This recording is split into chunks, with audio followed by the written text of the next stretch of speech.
For these first two bullets, we have shared with you a picture of what that looks like over the next 3 years, and I've included those here for you again today.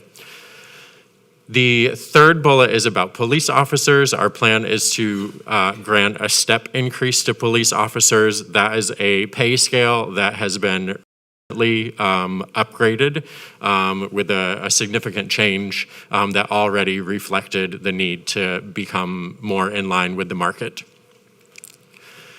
The master pay scale, we will take a look in a few slides at the range of grades that show up on the master pay scale, and again, how we need to take a grade-by-grade approach to updating the master pay scale.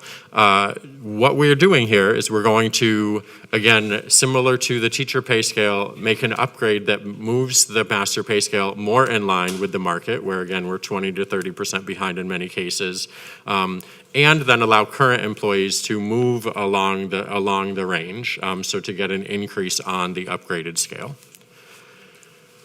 Finally, I mentioned the minimum wage, and I will show you where we have been and where we are with respect to our minimum wage. This shows the comparison of our current teacher salaries at 5 different steps. The first 3 columns, you can see a list of 12 districts and how they rank, and then what the salary is at step 0. Step 0 is a first-year teacher who has 0 years of prior teaching experience. And then the next 3 columns, you see this for step 5, someone with 5 prior years of teaching experience, and then you see for 10, 15, and 20 years. What this shows is, first, we are behind. We are at the bottom of the pack when we look at our closest neighbors. And this continues for many of the steps along our current scale until we get towards 15 and 20 and more than 20 years, where we start to compare much better, and in fact are above average when we get to 20 years and above. But what you see on this slide is a major basis for what we have proposed for next year and the following 2 years. Before again showing you what the salary scales would look like for teachers in our compensation plan, this just puts on a slide for you some things that are a couple things that I have highlighted and want to highlight today. This gets us to a point where we would have a teacher starting salary of $64,000 by the 3rd year of our plan. And this would mean we'd be above average of our regional competitors in that 3rd year, even if they keep growing at the same rate they've been growing over the last 3 years. It would put us 5% higher than the maximum of those 12 regional competitors by year 3, and yet we know they will continue to increase over this time, presumably as well. The second bullet is about what I mentioned earlier. We're also, through our upgrade to the teacher salary scale, trying to address a weakness of our current teacher compensation, which is reflected in these 2 bullets. There's very little movement in a teacher's salary in their first few years in HISD. And so our step increases at the beginning of the scale are much smaller than many of our competitors. There are a couple of years where our step increase is $150 from one year to the next year. And it translates in this way that we're saying a fifth-year teacher today makes only 1% more than a first-year teacher. That is not a compelling case for our early career teachers to stay with us. So while we're upgrading the scale, we're trying to address this problem as well. This shows you what this looks like over the next 3 years, and I will talk here in the context of this presentation about school year 2022 to 2023. Our scale would increase by just under 4% from what it is this year. So for example, a first-year teacher salary would go from $56,869 today to $59,000 for next school year. Current teachers, remember, will also not only move over to the next year's scale, but they will be granted a step increase. So to use again the example of a first-year teacher today who makes $56,869, their salary next year would be on step 1 of the new scale, or $60,000.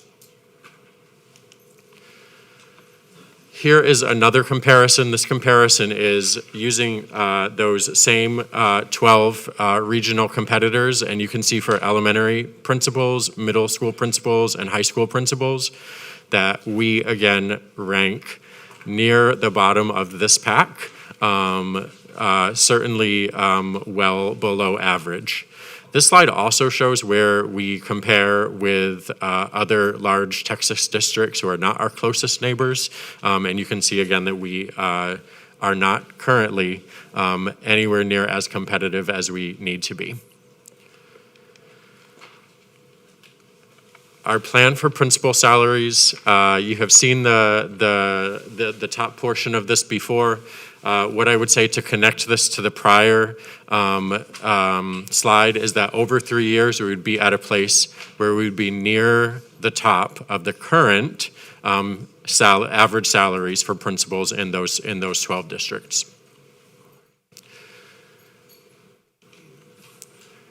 I'm not going to show you for every group of employees exactly what the future will hold for them, but I want to highlight that for assistant principals, again, our study shows that assistant principals in this case are actually at the bottom of those 12 districts at each of our levels, elementary, middle, and high school.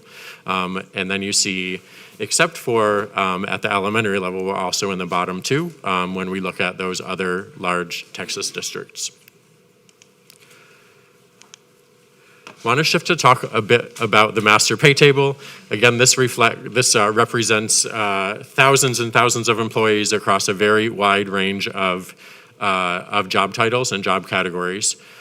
This is showing through those red boxes a bit of what the impact has been of our recent history. And I will summarize that recent history by saying we have a couple of times in recent years raised the minimum wage for HISD employees. When we did that, we did not also implement commensurate or proportional or, for the most part, any increases to the other grades on the master pay table.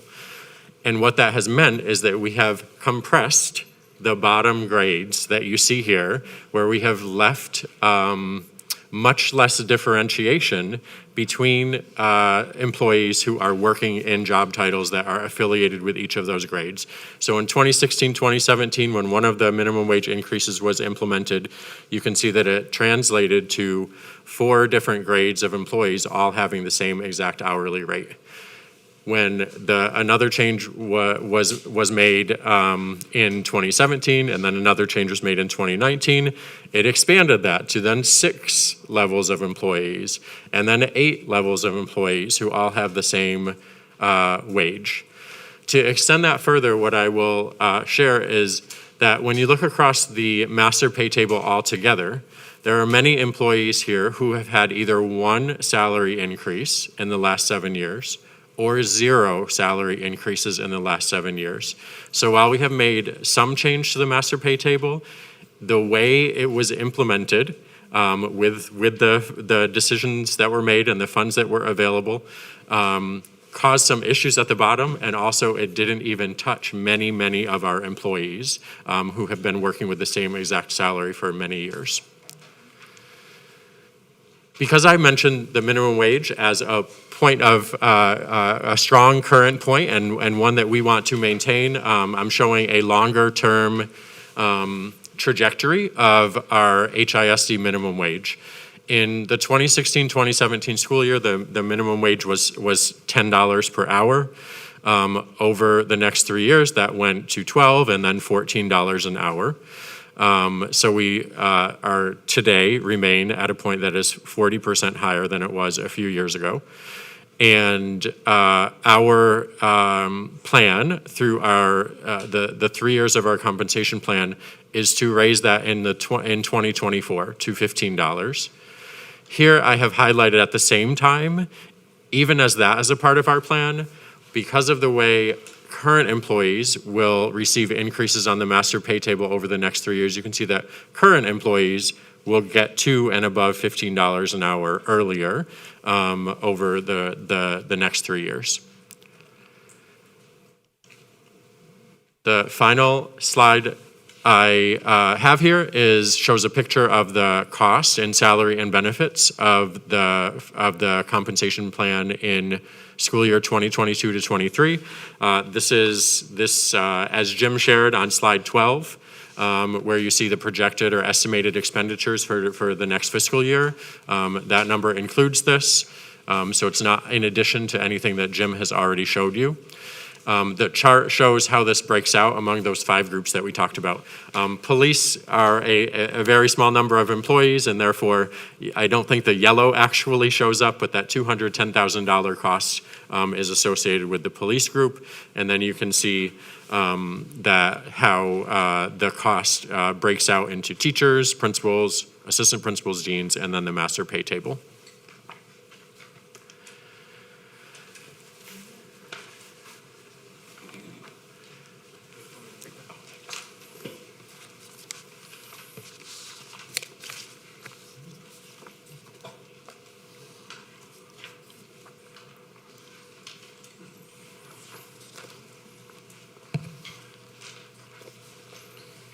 So of course the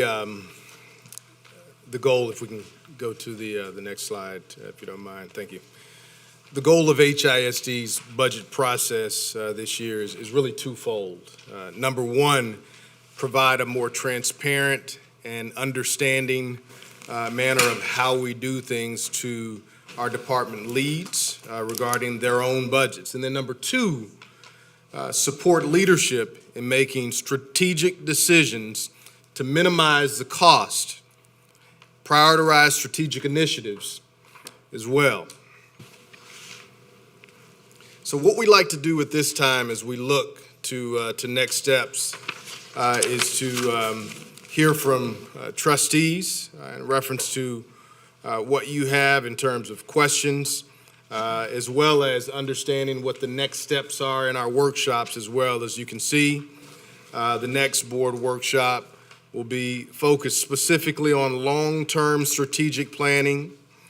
The third workshop will be focused specifically on long-term financial outlook, and then addressing the structural deficit as well. So with that being said, I'd love to open up or send it back to President Cruz to potentially open up for questions. Thank you, Superintendent House, and for all of those that presented. Trustees, please indicate your interest in the queue. We will do one round of 2 minutes, because then we have the ESSER presentation, and we'll do another round of 2 minutes after ESSER. And if there's a desire for a third round at that time, we'll address that. So, Trustee Bluford Daniels.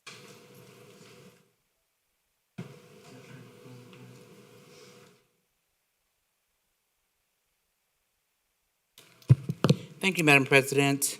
Thank you for the presentation, Superintendent House. I just had a couple of questions as I was annotating.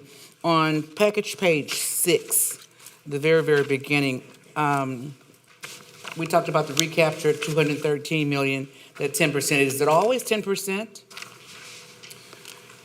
Jim, I'll let you. Yes, thank you. No, it's not necessarily 10%. That is increasing. I think for next year, it's increasing to about $250 million. It's really, I think of it as being tied to property tax increases. Okay. And the second question is, you mentioned about on page 7, the 224 million, that whole harmless, is that ESSER funds specifically? Jim.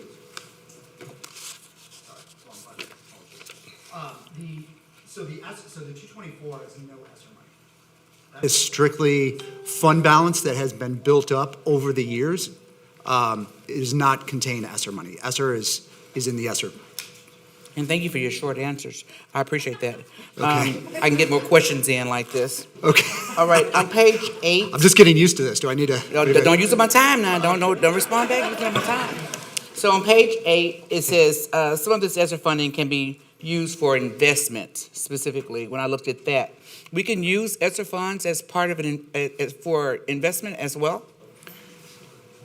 I will let certainly the folks that are going to speak on ESSER, but when I think about investment decisions, I think about deploying those resources into the schools in terms of investing in technology, perhaps. But I will let certainly the experts on ESSER. Okay. And thank you, Superintendent House, because he's clarifying that for me. You want to go ahead and just say it loud. Don't take up too much of my time. So, investment into schools. Thank you. So, because I was wondering if it was investment into the market, because we do have those opportunities as well.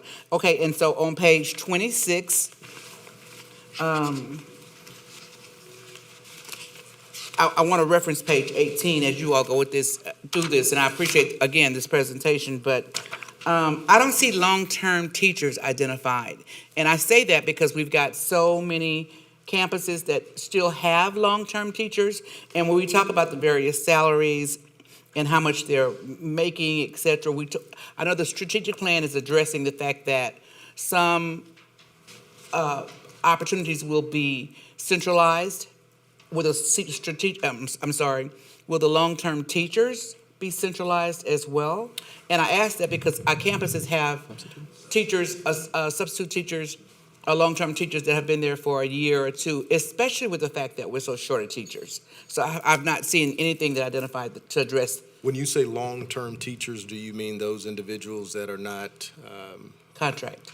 Okay. Yeah, the substitutes are those that are just filling in on the campuses. Because like I said, we've got so many of them in the campuses. Yeah. I'll have Mr. Grant Skinner to share some insight in reference to that. Sure. I think what I heard is a question of whether this would be centralized, and what I can say is it is in our baseline staffing model. The plan is that substitute costs become a part of the centrally funded services. Okay, because again, everything I've seen, we've not addressed those opportunities, and because we know we're so short of teachers, I want to make sure that we address them and fill them in and identify them, number one, as part of the strategic plan. So will not be the cost of the school in terms of substitute or contract teachers? Correct. Okay, I got it. Thank you. I just want to make sure it's identified. Okay. I have more time now. Trustee Guidry? Or were you done? I'm sorry, Trustee Bluford Daniels? Let me see how much time I got left. You got 17 seconds. How much? 17. Oh, okay. I got one more question. On page 5, thank you, Sue. On page 5, the initial report, revenue expenditures and enrollment trends. That's why I'm talking so fast, y'all. I'm trying to get all my questions in. For year 2020 through 2021, why did we go up so much for the actual expenditures? See, you know that darn bell. Why did we go up so much from the actual expenditures from 2019 and 20? Obviously, COVID, we had opportunity to have savings there. So why did we go up, have such a vast increase from 2019-20 until 2020-21? Mr. Grady, you want to provide some insight there? Sure, absolutely. So just so I'm clear, Trustee, you're looking from basically from the 1783 number there in fiscal year 20 to the 1921 in Correct. fiscal year 21. That Correct. differential there. Correct. Yes, I went back and looked at the data on that, and 100 million of that can be allocated to like COVID expenditures, PP&E and increased cleaning, what have you. Those are a lot of the expenditures that I saw in that data.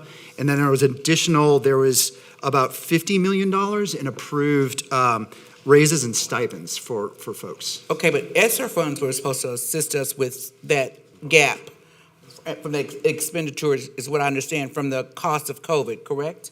Go ahead, Mr. Wade. I would think so. However, for some reason, this was charged to the general fund. Okay. Where's my Glenn? Okay, thank you. Where's my Glenn?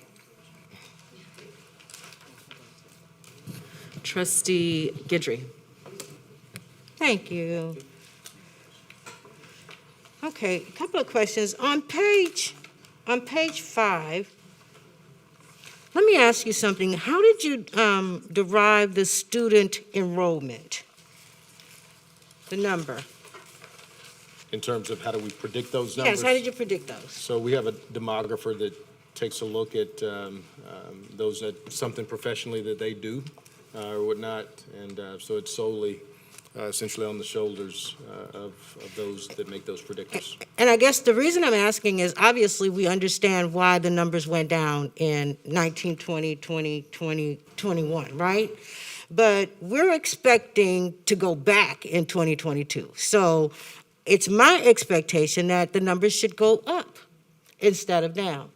Additionally, if we're looking at adding PK and kindergarten, have we considered those children in the numbers for our projections? Because again, that should make our numbers go up. Yep, so all of those variables that you just mentioned have been considered, quite frankly. And when we take a 10-year look back at what this looks like, you'd have to really consider what the gaps look like at that particular time, because the hemorrhage has been really big. And yes, this is a decrease, and we don't want to see decreases, but what we want to see over the course of time is that, yes, this coming school year, there's a predicted loss of students of, 600 students, if I'm not mistaken. But what I'd actually like to see is what we're going to do to recapture children, as opposed to accepting the fact that we're losing all of these children. Correct, and that's a part of what the overall plan is focused on, is ensuring over the course of 5 years that we, first of all, stop what we're seeing in terms of the hemorrhaging of teachers and students, but then gradually move towards the opportunity of growth. And that's why we're moving towards ensuring that our neighborhood schools, because that's where we're losing our kids, are in the neighborhood schools, either going to charter schools or those that don't get the opportunity to get into that magnet school of their choice. So this plan addresses that by making sure that we move and expand some of our most incredible programs that are out there and ensure that we expand our pre-K programs. But that's not going to happen in 1 year. Okay, if we can move forward to page 14, please. And on page 14, the number 3 is saying we are putting in place a freeze on the campus-based funds for the remainder. So what are they? And I think I heard you say something about they would be able to come to the district for opportunities such as, because I'm assuming tutoring funds and funds that they need to assist the children. That would be available to the campuses. Absolutely, correct? absolutely. Now, my concern though is when they make the request, who approves and disapproves those requests? Because I want to see our schools get approved. Mm-hmm. And traditionally, there has been a disparage in who gets approved for what and who gets approved for this. So what is the rubric by which we will be approving and disapproving? So it will be a centrally focused process in reference to what it looks like. And I'd be glad to have Jim to talk a little bit about Denise, because that's going to happen in our school's office, to talk a little bit about exactly what that process is going to look like. Thank you. Thank you for the question. The assistant superintendents will be the approvers, and we have a consistent rubric that we will be using to make those approvals. As long as it's If it's related to student achievement, student learning, school improvement, the funding will be approved. Okay, I'm gonna hold you to that. Yes, ma'am, I want you All right. to. Okay, now, the other item that we talked about, when we talked about, I think the compensation package, and man, I have a whole lot of questions that I really can't get to, but let me get to this one. Which page are you on? You said we were basically losing talent due to pay, which is, partially correct. But we're also losing talent due to safety issues. These teachers are afraid to go into these schools at this point. And so what are we doing with respect to keeping our talent, making them safe? So a big part of, and Chief Paul and I have had this conversation in terms of the overall safety model of what our schools should look like. But that's the conversation in my eyes that we would need to focus on, which we're going to have to do soon around the bond issue as well. So there's the bond, and then there's the element of safety at the school level, which I think you're talking about violence and what happens in neighborhoods that come into schools and what happens in schools that go into neighborhoods. So that is an item that we definitely will pay a close attention to moving forward. Chief Watts, I don't know if there's anything else that you want to interject in reference to what that looks like, but we're completely paying attention to it. It's unfortunately a trend that we're seeing post-COVID across not only HISD, but across the state and America. And we have certain schools that we've seen those trends climb up further in. But it's definitely something that we want to focus our efforts on strategically moving forward. Well, I pray so, Superintendent, because you couldn't pay me $1 million to walk into a life or debt kind of situation, okay? And that's kind of what we're seeing right now. So thank you for that response. Trustee Dygard? Thank you, and I just want to preface this with how much I appreciate the quality of this presentation today. It was very refreshing. Let me start with, Mr. Superintendent, in one sentence, what would you say to us is the objective of this budget?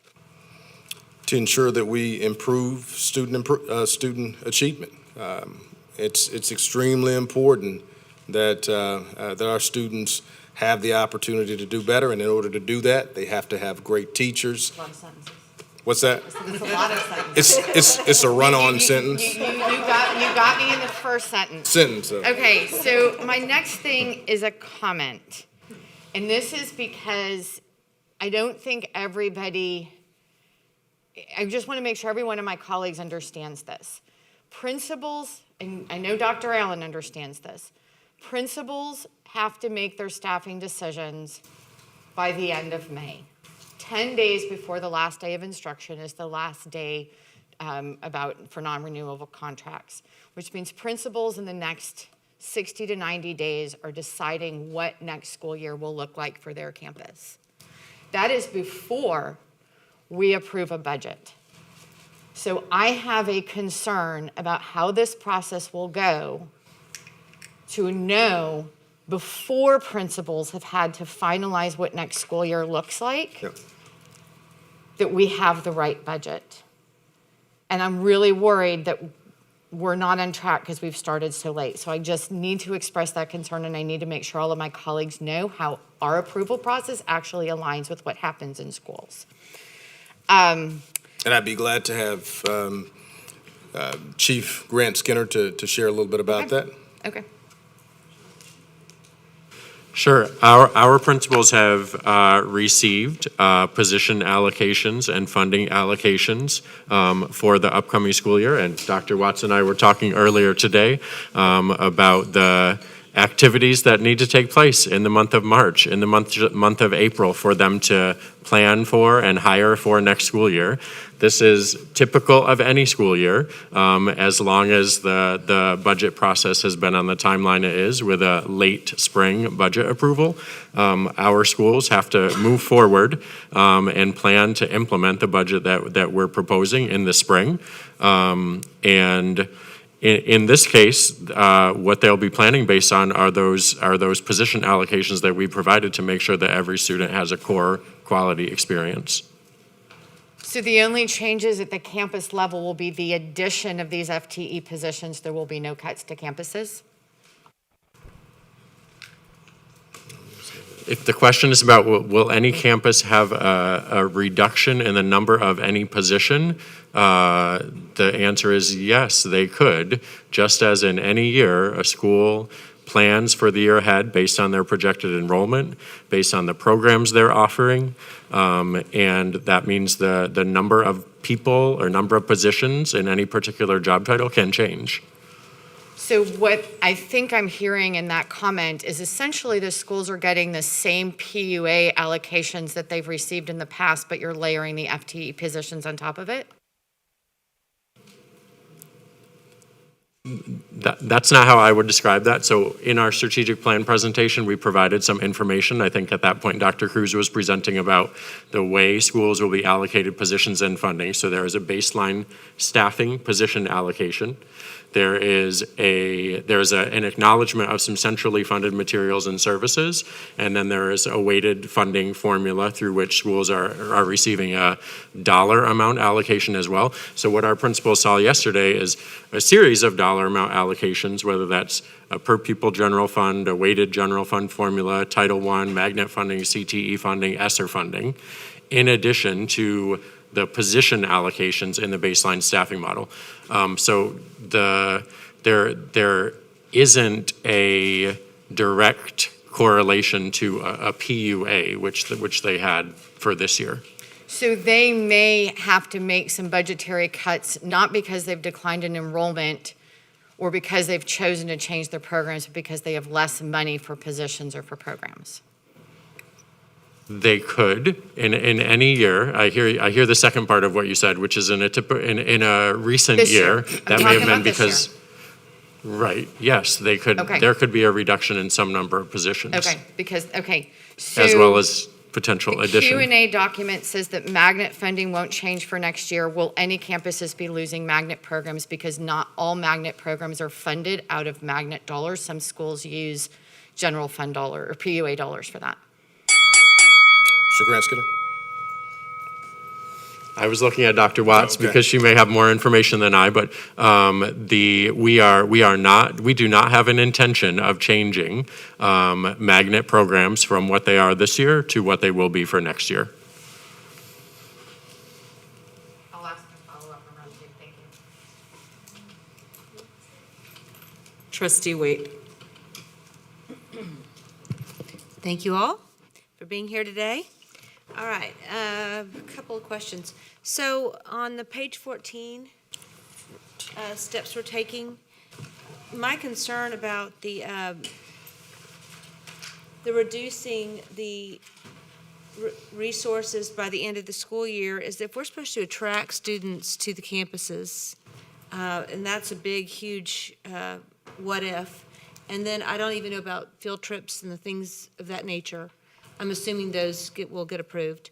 But my concern is when you start taking the dollars away at the very critical time when teachers are where principals are desperate to get students back, it may be a way to incentivize or dollars set apart for incentivizing those principals in their outreach. So that's probably included in that. I just want to make sure that that's discussed, being that we're desperate for And generally, Trustee Wade. bodies. Yep.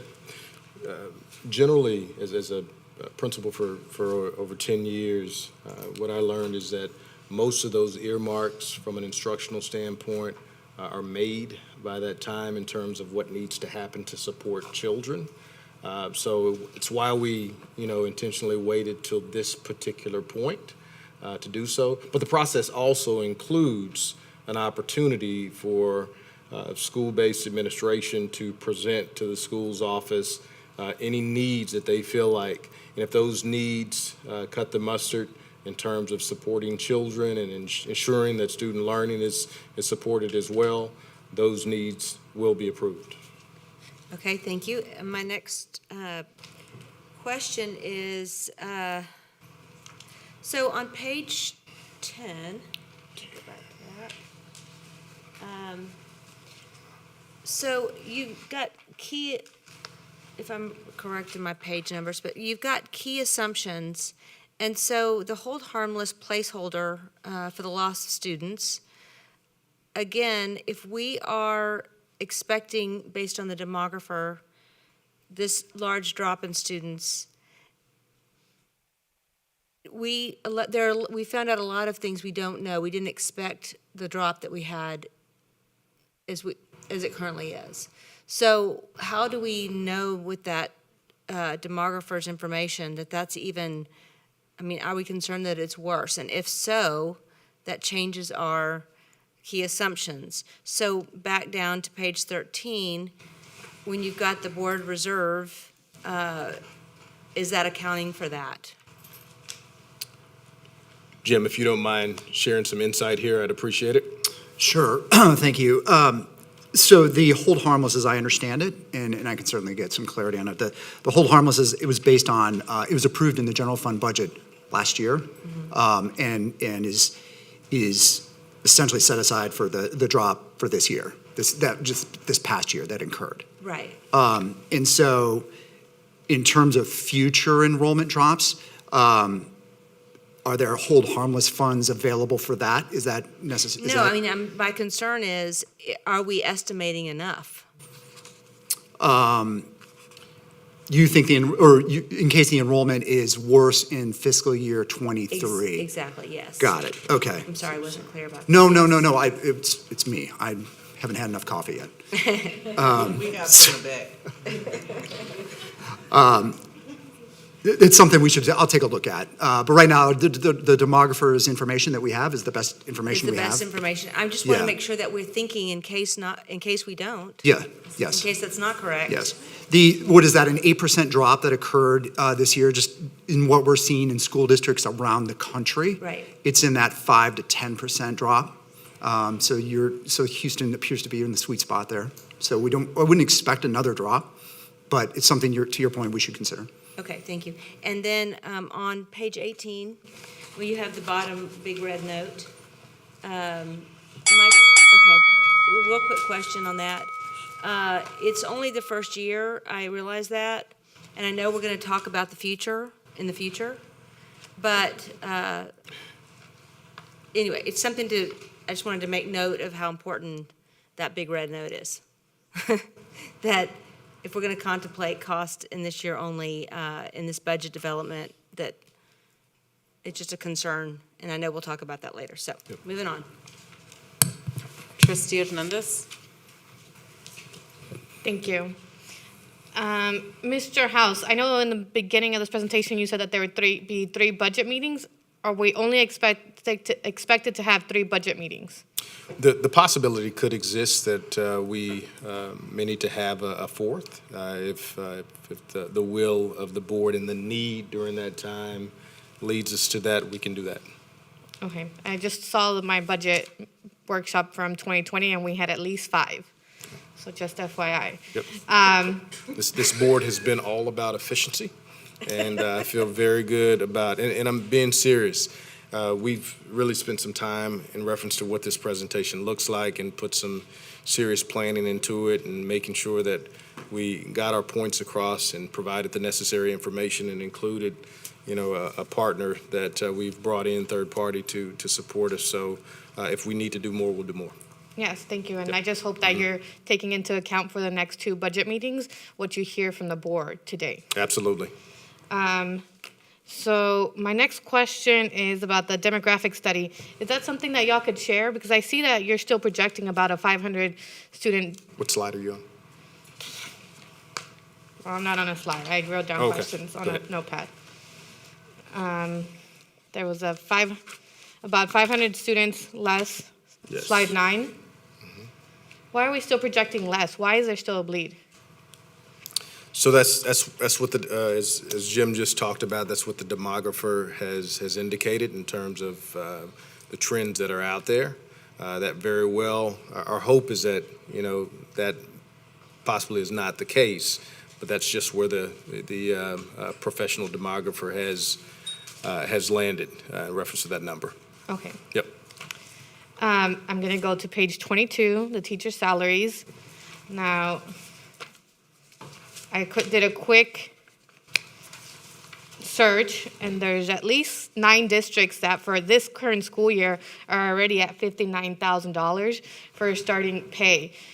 We are suggesting that for next year, we will start at $59,000. So will we be even at the top? And this is something that we've thought about. I'll let Mr. Grant Skinner talk about that, because we have clearly thought about the idea of where we will be at the end of 3 years and whether it would lead us behind or not. Mr. Grant Skinner? Sure. Our plan is to get to a point, as the slide before this reflected, by 24 or 25, where we are clearly at the top of that list. We do not believe the best plan is one that immediately seeks to get us to the top of that list from a financial perspective.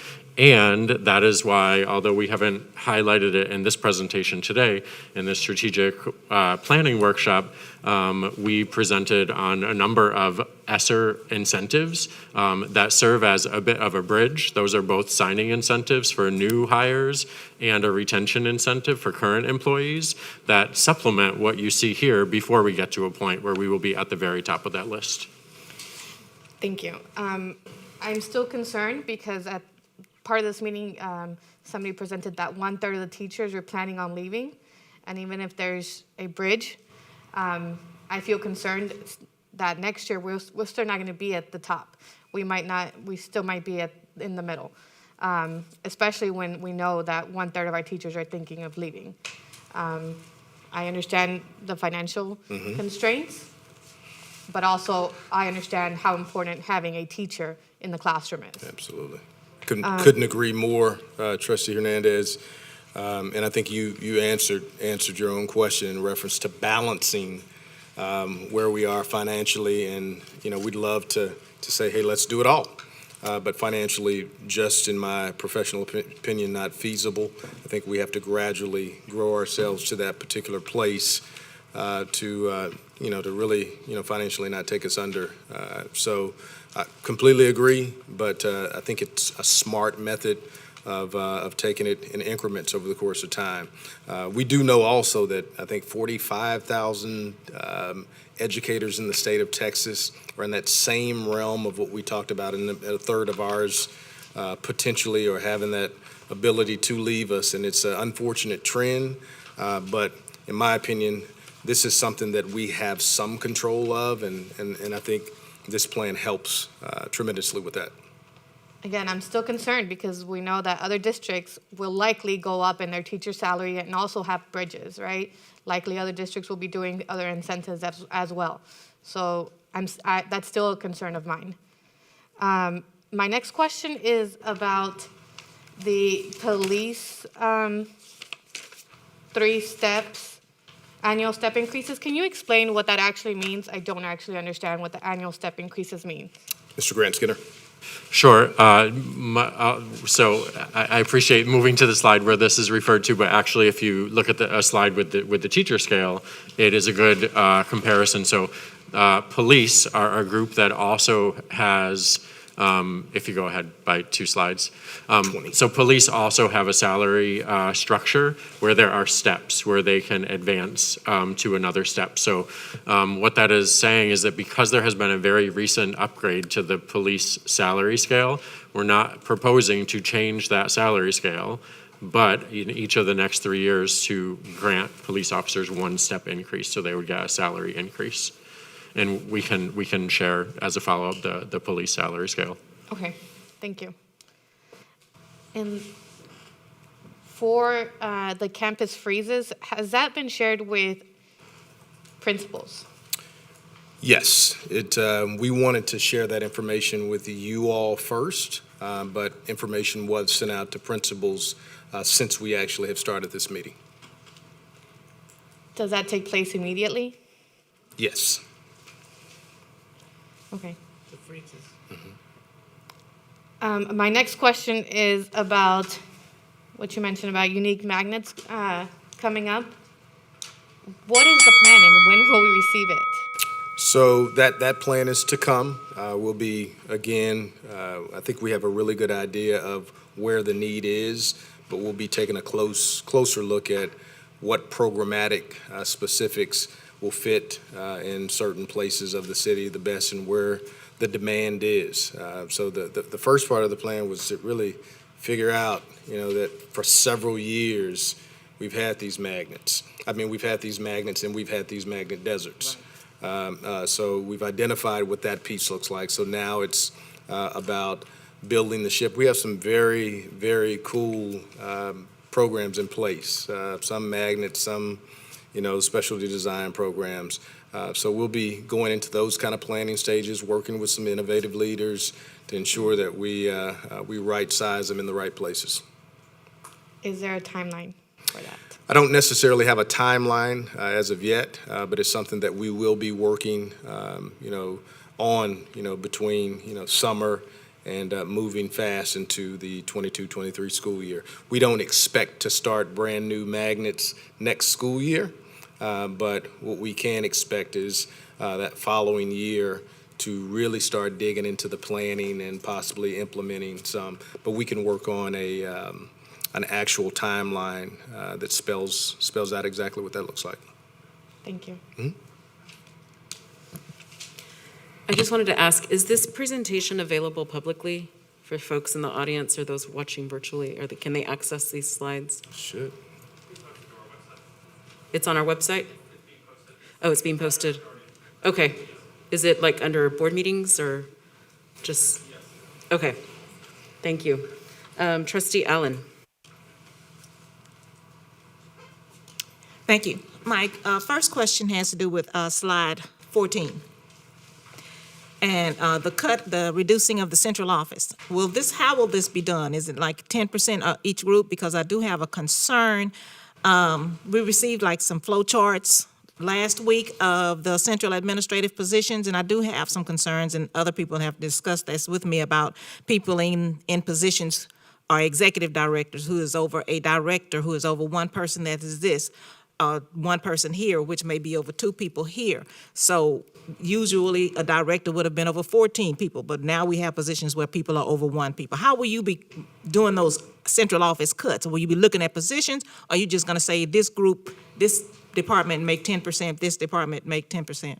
It's actually a little bit of both, quite frankly. I'm going to sit down with chiefs actually on Monday, and we'll be talking about what that specific percentage is.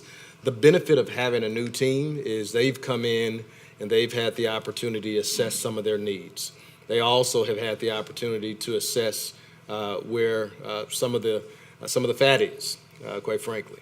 So that will be the expectation as well, because each one of them will be doing some reorganization in their areas. So not only will there be a specific percentage, but during the reorganizations that they will probably be moving forward to, they'll have the opportunity to analyze and realize the kind of opportunities to save that we need.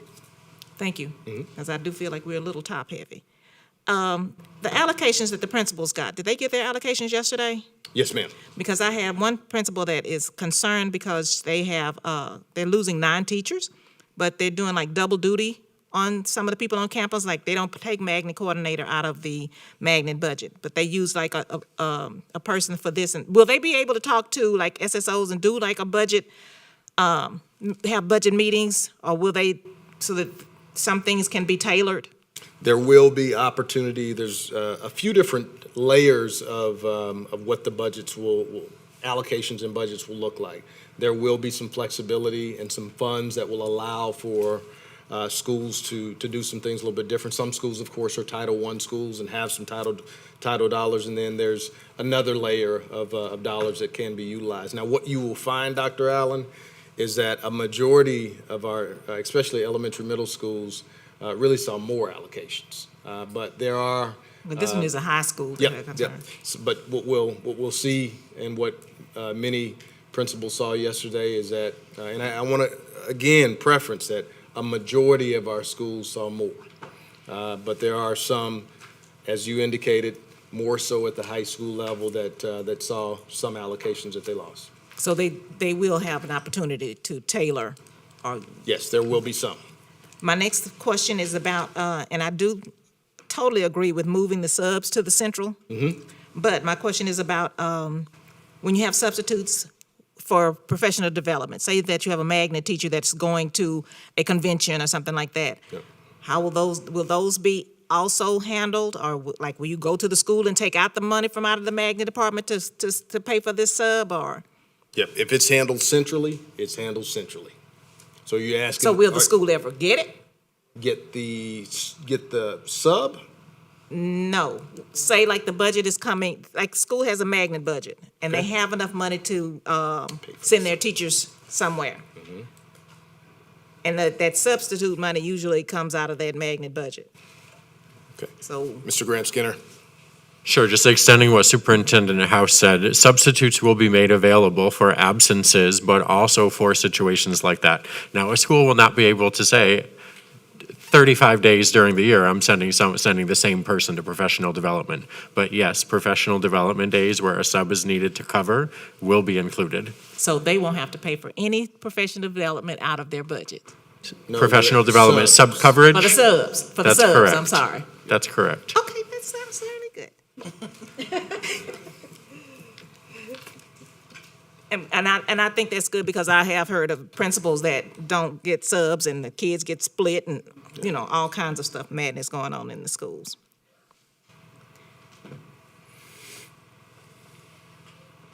That's all. Thank you. Trustee Santos? Thank you, President Cruz, Superintendent House, for this presentation. Pages 5 and 6. When will we receive details about the 2,047 million in expenditures projected for the next school year? 5 and 6. So from a timing perspective, I don't have a particular date, but I can tell you as soon as possible. Can you kind of clarify your question as So well? there's a rising cost in expenditures, right? So you have the red line going up. Yep. I hope this isn't being taken from my time. 1,935 to 2,047. So you're increasing expenditures. When are we going to see the details about it? So a part of that is really getting this budget approved as a whole. So we want to provide those details ASAP, and as we move deeper into the budget conversations and the workshops, we'll be able to provide even more details during that time period. Okay, so what are the major changes besides the compensation plan that are driving this increase? Compensation plan is the major increase in this plan. And it's 82.7 million for That the number, Jim, is that correct? compensation? Yes, no, you're right. I guess let me see if I can frame it this way for you, if you don't mind, Superintendent. Sure. So you look at, I'm going to use round numbers just to keep it simple. We have a deficit of $70 million projected this year, fiscal year '22. And I'm going to say 195, it's like 196. It's technically 195 and some change for next year, okay? So if you that difference is about 125 million, okay? So we got to solve for 125, and there's really 5 components of it. The first one is the compensation, $82 million. The second piece is $10 million related to health insurance increases from this year to next year. We're estimating $10 million. There's about $62 million in fallout, and let me put that to the side. I can come back to it. Okay. And then there are and then there are some savings coming back the other way. There's about 25 or 26 million related to the changing from the PUA model to this baseline staffing model.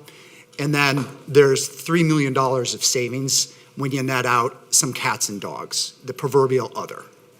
So 82 plus 10 plus 62 minus the 25 or 26 minus 3 should close that 125 gap if my math is And right. what did you say for fall, how much was fallout?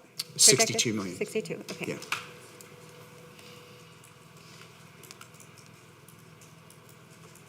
So, how do you anticipate teacher responsibilities changing under the strategic plan, new budget, as it relates to curriculum and lesson planning, professional development, and most importantly, class sizes? like to have Dr. Sean Bird, our Chief Academic Officer, to share with us. So in terms of curriculum rollout, next year it will be a subset of, so about 40 schools total between elementary and middle. So those schools will get a lot more support for implementing new curriculum. It won't affect their planning time. In fact, it should help their planning time because they won't have to be looking for their own kinds of things to supplement the curriculum. So that should actually honor their planning time and make better use of it. In terms of, and then the following year, they will roll out to the rest of the schools. So, but there will be, for my team, part of the reorganization that Superintendent House was talking about is I'm looking at my team and how we can be more supportive of schools. So people will be in schools with teachers helping them, learn the new curriculum. So we're intending to support schools at a much greater intensity next year as they implement the new curriculum, so that they're not feeling that they're on their own. Last part of my question? And then the class size. So that goes to Jeremy. Sure, I can talk about class sizes, and what I would say is we don't anticipate in the aggregate any significant change to class sizes. And right now, schools are making many more determinations about what percentage of their total budget is put towards teachers. And the baseline staffing model provides Common Core experience across schools, which means at any individual school, there could be impact in one way or the other on class size. And what we see is in a lot of our smaller schools, what we should see next year is a lower class size, because now we are funding them in a way, we're providing them with position allocations in a way that they have enough staff to have appropriate class sizes. So this leads into my second or follow-up question. Because you're going to centralize special education funding, how do you anticipate special education teachers' responsibilities changing under this strategic plan and budget as it relates to curriculum, lesson planning, professional development, and most importantly, class size? Chief Berg? It's the same. We are going to also train our special education teachers in the curriculum, so they'll receive the same supports that general ed teachers will. So it wouldn't affect their, in terms of their current responsibility, it wouldn't change it much other than give them more time for. So for this trustee, I've asked for charts, and I've asked that we, so the FTE, we have the full-time equivalency. Yep. So each school is going to get weighted factored X, Y, and Z per Dr. Cruz. You have special education. What we were told is that you deploy special education experts from Hattie Mae White to campuses, and that these positions are centrally funded. How is that going to play out on campuses? So it still follows the child, the need of the child. So wherever the children are that have those needs, that's how staff is deployed. So that's based on the IEP, the ARD meeting, and then we deploy staff based on where kids are located, where students are located, their program. So how does that affect a campus budget? It doesn't, because it's centralized. So the staffing formula is centralized. So principals don't have to now say, well, special ed staffing has been centralized for a while. So there's really no change in terms of that aspect for the FTE model. Okay. Maybe I just feel like if you, I'll do a follow-up clarifying question. So you surveyed a third of teachers and they're thinking about leaving, but what about the percentage of principals, police, support staff, higher level admin? What's that percentage of people leaving? Great question. Chief Grant Skinner, any additional insight you might have there?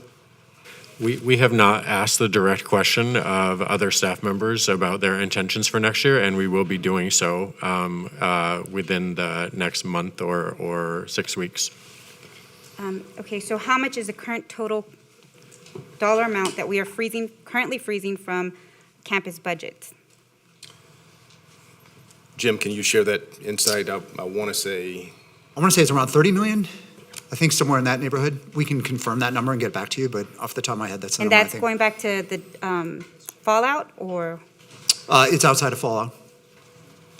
Okay. Fund balance, or? Yeah, sorry, yes, you're right. It ultimately comes back to fund balance if it's not spent. Okay. So please, that dollar amount, because what's happening now is that people on the ground floor are freaking out, thinking they're going to lose their jobs. And if principals have to make cuts, Glad then. you said that.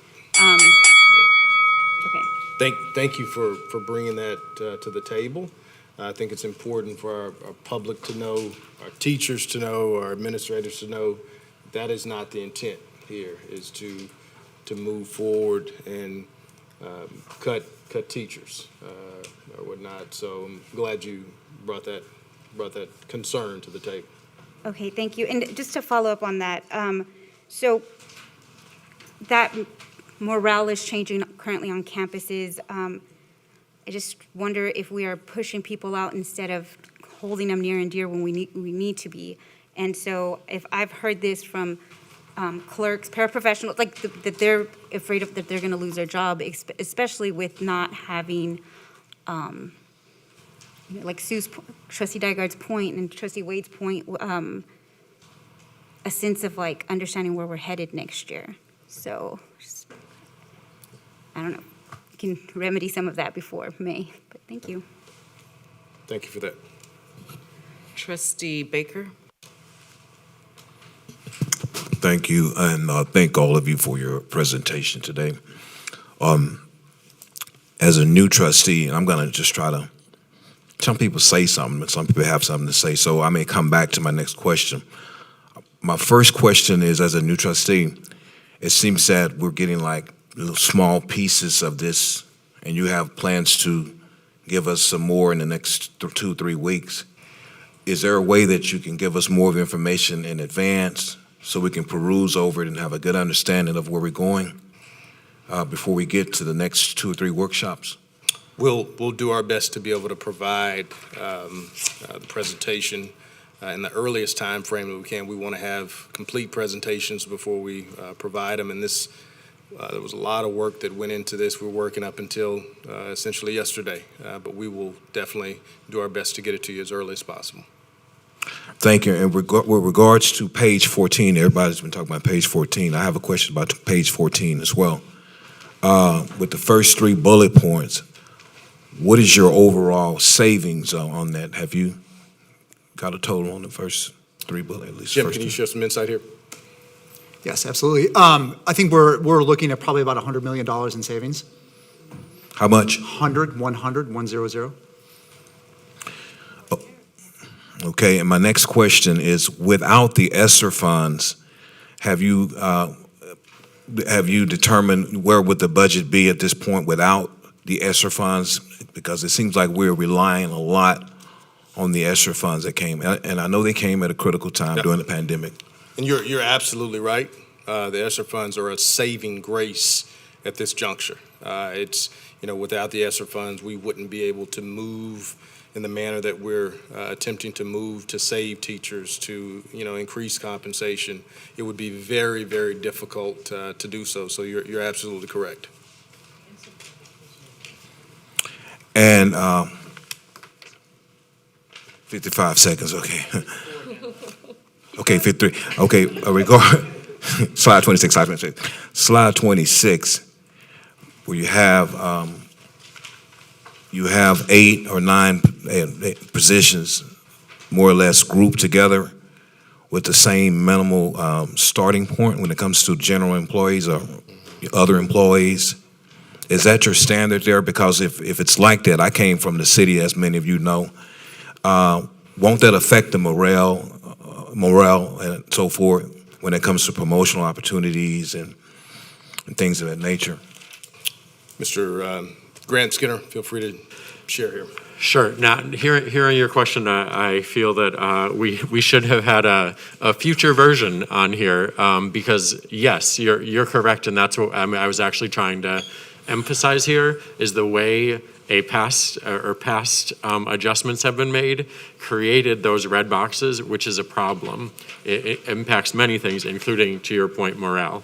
So the future version of this is to build back in, starting this upcoming school year, to build back in differentiation among those steps or those grades on the master pay table.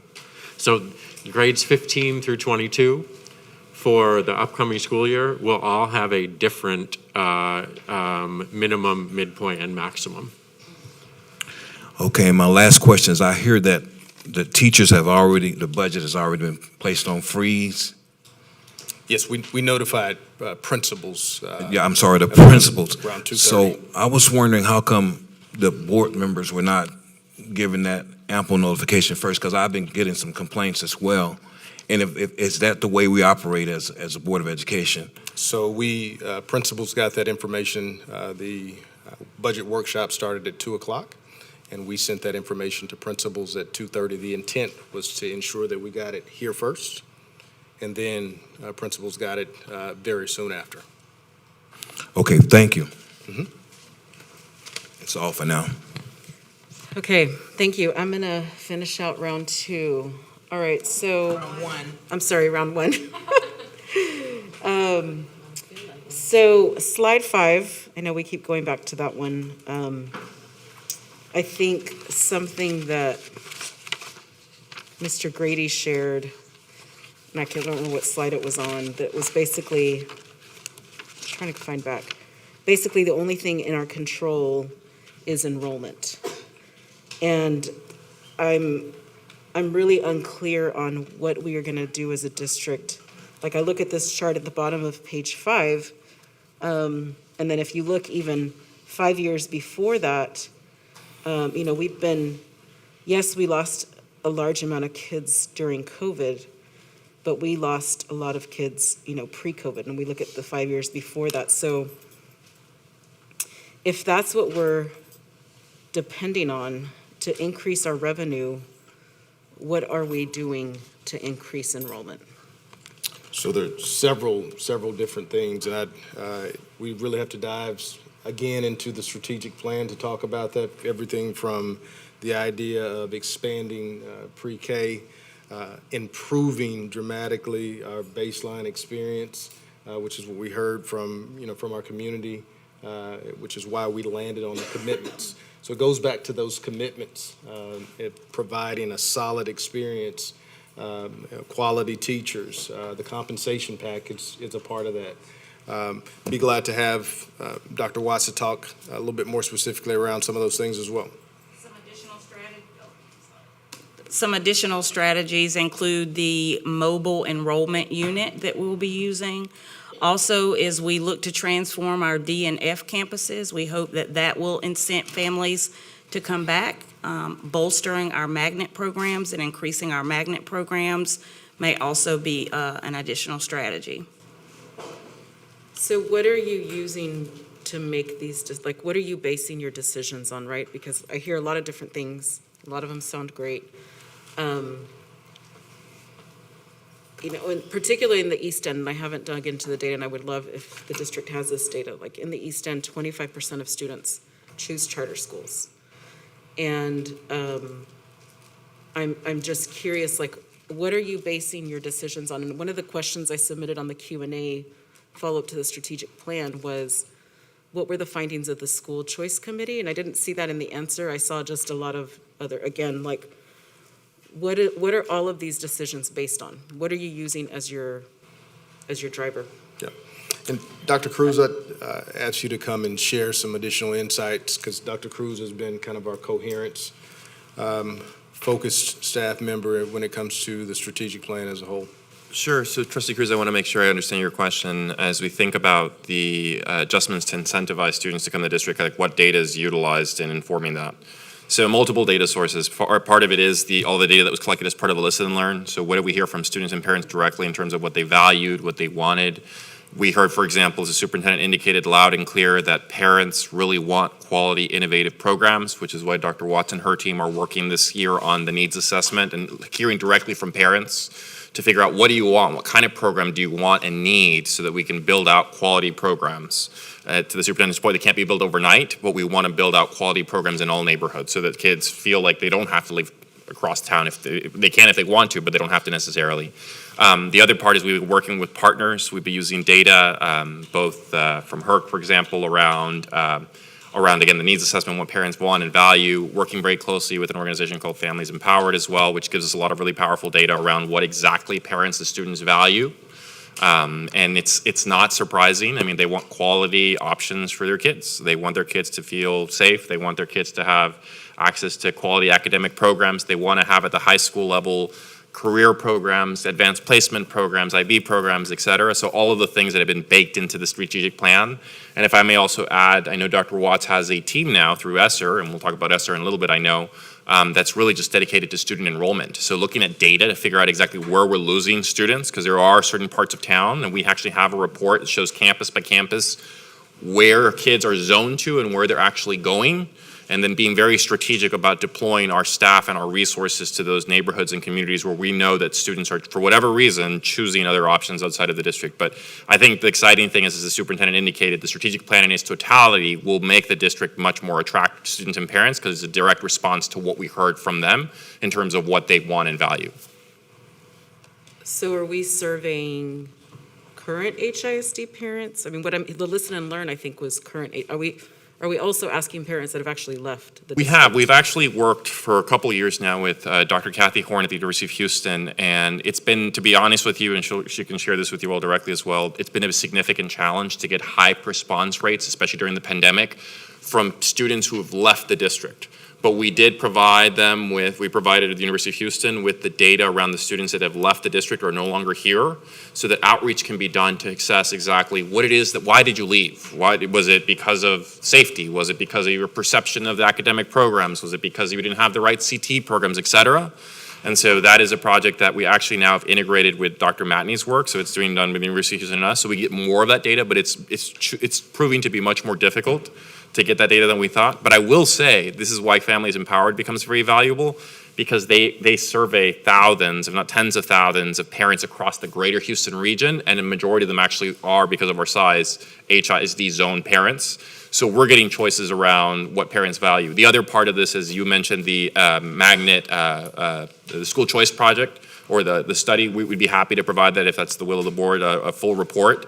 But we had focus groups with students from both neighborhood schools, magnet schools, parents, teachers, magnet coordinators, to come and tell us, you know, what are their true perceptions, what are they feeling, and we got some really, really powerful data as a result of that. And we're really excited because a lot of the recommendations that are coming out of that are baked into what's going to happen with the strategic plan in terms of how we're adjusting not just the process around school choice, because that was some of the things we heard, but also the programmatic offerings. So you have data from Families Empowered already, or you're going to get? Oh, we've gotten data from Families Empowered Okay. throughout. They're a significant partner of ours. Okay. Yeah, I mean, I think that's just one of my biggest concerns, because we're banking on enrollment, but I want to make sure that we're actually doing something different, right, to actually increase enrollment. Otherwise, we're just going to keep losing students.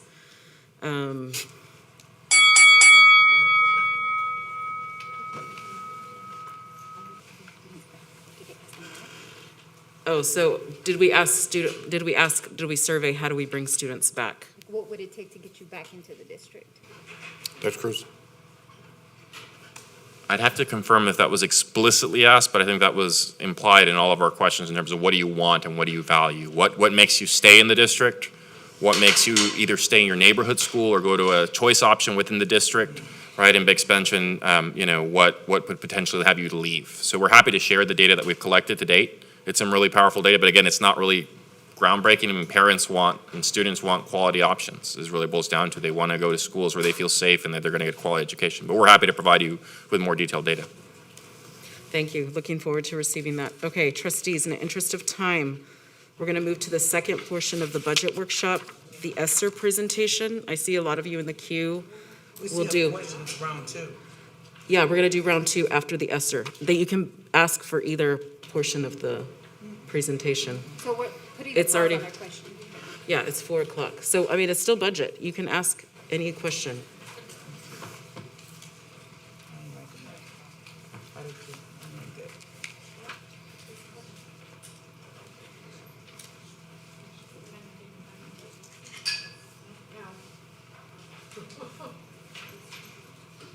Okay, hold on. Can you hold on just a second? Okay, I'm gonna.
Yes.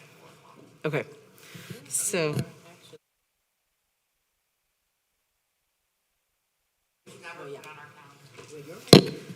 Okay, so we are posted for a meeting to start at 4 o'clock for the taper presentation. We are going to continue with our budget workshop. And when we conclude the budget workshop, then we will start the taper presentation. And then after that, we will do agenda review.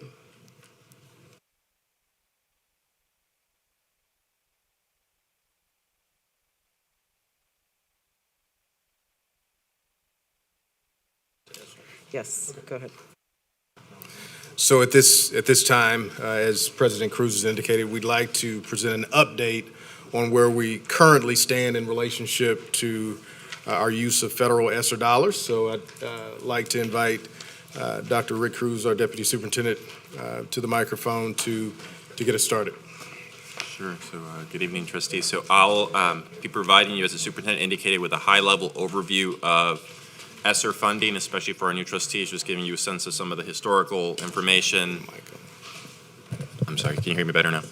So we'll start off with just an overview of what ESSER funding is and how it was appropriated to the district. We'll then transition and talk about the current status of ESSER funding, really focusing on allocations for this year and some of the developments that have happened there. And then we'll have Dr. Matney come and actually round up the conversation with by talking a little bit about some of our plans for increased evaluation and transparency, since we know that those are two themes that have come up quite a bit in terms of how we're more transparent with the public and also how we evaluate our efforts and learn from this incredible opportunity that we have now.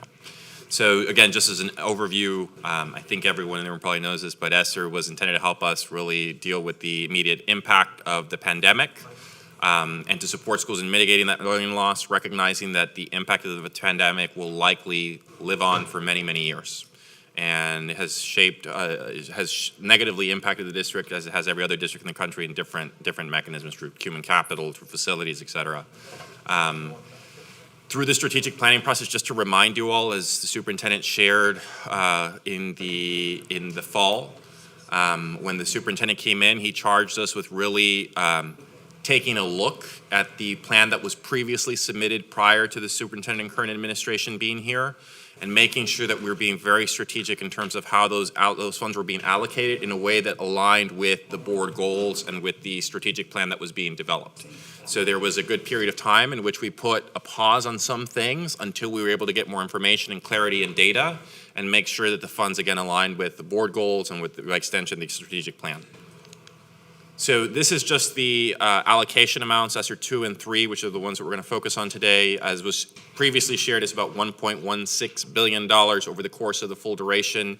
You'll see there how long the money is for. ESSER 3, which is the largest distribution, can be spent through 2024. And so we are, of course, wrapping up the 2021-22 school year, and we still have some time to be strategic about how the funds are allocated. Want to start off by just flagging some of the allocations. These are allocations that went directly to campuses. So these dollars were loaded into schools' budgets so that they could utilize these funds in a way that supported these categories.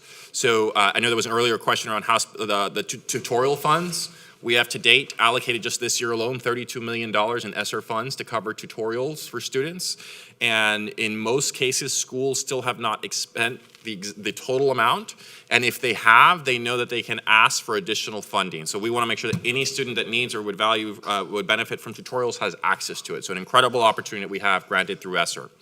And as you all know, the superintendent earlier in the year actually increased the compensation rate for teachers to participate in tutorials from $25 to $50 so that we could further incentivize teachers, which we know are the best qualified to serve as tutors to tutor our students. Schools also received, every campus received a innovation allotment, and that was essentially ESSER dollars that they have almost full free reign to use however they see best fit, as long as it supports students and to innovate. And so those funds were also allocated to schools. We were very excited that we had wraparound services, in addition to the expansion of wraparound specialists across all of our schools that were partially funded through the ESSER funds. We actually have services, so funds went directly to campuses so that they can procure additional services for students, and we know that that's been a real godsend for many of our students and families. There was a safety allotment to go above and beyond what campuses were receiving in terms of allocation, in terms of PPE equipment or specialized cleaning or et cetera, et cetera. We also gave them additional funding, flexible funding that could be used to support safety. So that may be, I need to pay some staff extra duty pay to work today. I need to get this specialized cleaning equipment, et cetera. And then again, given the impact that COVID has had on CCMR, we also gave schools funding so that they could contract services around SAT, TSI preparation for schools. So again, these are just some examples of the funding for this year that went directly to campus budgets, but there are a whole bunch of other things, and I'll talk a little bit about some of them, and I'll have my colleagues chime in case any of you would like to. But these are just some of the examples of the major ESSER investments for this school year. We talked about the employee retention stipends previously, but that the board adopted, but again, about $45 million is going towards that. Mr. Grant Skinner's team is actually going to be deploying some of the ESSER funds, you'll see here, to actually help with recruitment for teachers and for other employees. We know that's really, really critical. Schools also have received reading and math interventionists, so people who can work directly with students and help build capacity with other teachers as well around reading and math interventions. There were funds allocated for pre-K literacy kits and backpacks. An expansion of advanced placement opportunities and services for kids. We were able to get more college and career advisors into schools. And again, this is just some of the things. We're very excited about the fine arts investment that was made, about $22 million to help, as you heard previously from Dr. Bird, to help with equipment, band materials, et cetera. And that's also baked into the future centralized funding with the new staffing model. The fine arts partnerships, working with community-based organizations, nonprofits, organizations in the city of Houston. We have a very rich art scene to bring them into school, so we're very excited about that. We set aside about $19 million, as we talked about previously, to help schools with increasing books or digital, if their preference was digital materials, literacy materials for schools, the expansion of counselors and social workers, new buses to help with the transportation routes to make sure that our students can come to school and get to school in a safe manner, and student laptop devices. So again, these are just some examples of some of the major categories. In fact, if you go to the HISD ESSER website, which is linked here, you can see all of the allocations. So again, going to transparency, anyone can go in there and see where have all of the funds been allocated in terms of ESSER.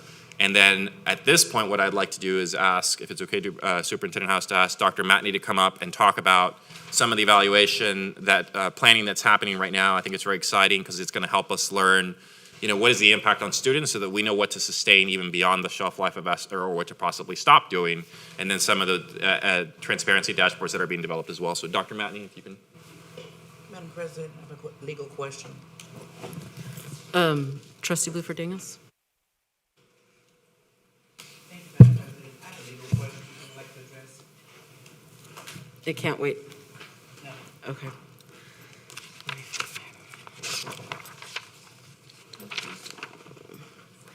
The board will now adjourn to closed session under Chapter 551 of Texas Government Code Open Meetings Act, subsections 551.004, .071, .072, .073, .074, .076, .082, .0821, .083, .084, .089. Should board final action vote or decision on any matter considered in the closed session be required, such final action vote or decision shall be taken at the open meeting covered by this notice upon the reconvening of this public meeting at a subsequent public meeting of the board upon notice thereof.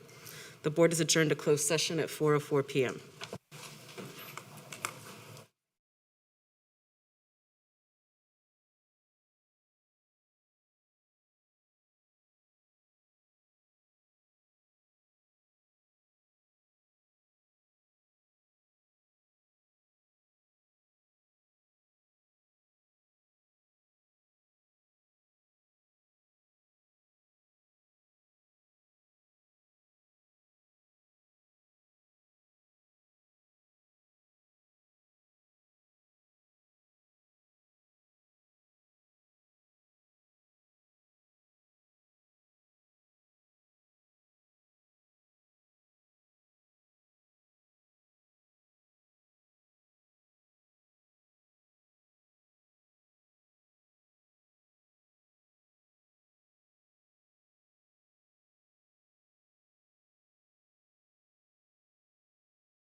This meeting of the Board of Education has now reconvened at 4:19 p.m. Board members present in the board auditorium are Trustee Wade, Trustee Guidry, Trustee Santos, Trustee Bluford Daniels, Trustee Dygard, Trustee Baker, and Trustee Hernandez. And we are waiting on Superintendent House. And there he is. Ta-da!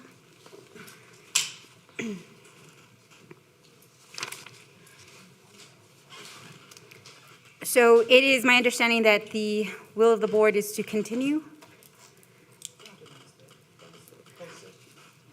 Okay, thank you.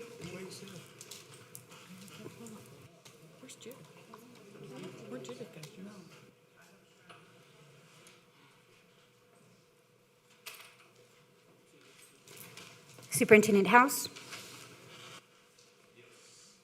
Yes, I'd like to invite Dr. Allison Madney to the podium to share with us. All right, good afternoon, trustees. So I am excited to share our plans for monitoring and evaluating our ESSER programs. Our program evaluation process will consist of two separate sections. So one is going to be, and you'll see that on the left, there will be a document, and I'll share with you a mock-up in a subsequent slide, that is considered a brief, and it will outline program goals and objectives, key findings, recommendations, the total spend, allocation and total spend. And then a second section is going to be a dashboard that we're going to be producing to be able to query different outcomes based on programs, campuses, and each of these sections will incorporate perception data, outcomes data, demographic data, and process data. And there's some examples of those measures listed on this slide. So our whole program evaluation strategy is listed here, and it consists of 5 levers. So we're really looking at targeting our evaluation process, rigorously evaluating the programs that lack strong evidence of effectiveness. Back to some of the comments earlier, do we know what we need to continue, what we need to stop, what we need to continue at the end of ESSER with general fund because we saw such strong evidence, or the opposite direction. Program assessment, so reviewing and comparing that program evidence for effectiveness. Implementation oversight, so some of what this team is doing is just ensuring programs are delivered effectively. Some of the strengths we've already seen is that the research team is involved in having conversations with all of the departments. So we've already seen some efficiencies and connected some departments on work that overlaps and been able just to be that constant thread throughout. Budget verification as well, so ensuring budget allocation matches the program designation. And then outcome monitoring, of course, determining whether the programs are achieving the results that they were set out to achieve. So this is an example of the brief that will be created for each of the program areas. You'll see here there will be a project description, again, the allocation and expenditures. The goals are developed based on the original application for the ESSER money by the department. So they were required to set out what they wanted to achieve using these dollars, the goals for the program, and tying it to the board goals. So each one of these is tied to the board's goals. We also are going to include key findings from each of the programs, and then recommendations, and then the demographic characteristics of the population that either participated in or was served by these various programs. This slide outlines a mock-up of a sample dashboard that we're going to be creating that will, again, allow us to query between programs, be able to look at what programs are at what campuses, and all of this will be posted and publicly accessible in order to show off all the great things that are happening here in HISD and to the end of being incredibly transparent with our outcomes and our programs. So finally, we are also creating an ESSER spending dashboard. So the first one was a programmatic dashboard. This one, we're looking at creating one that's going to allow the public to view the allocations, the spend, the projects that are allocated, and track alignment of the funds to our strategic commitments. So we're in the works of developing this and creating a mock-up, and hope to have this deployed soon for public to be able to access and track.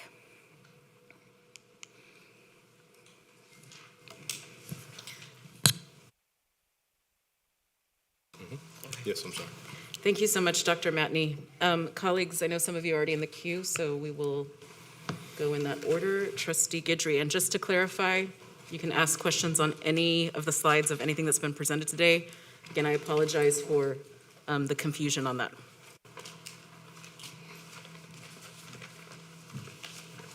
Thank you, President Cruz and Dr. McNee. Let me just go back really, really quick. I have a question on the previous presentation on page 24 with respect to the salaries, just real briefly. Is he here? Oh, I'm sorry. Is that okay, Superintendent?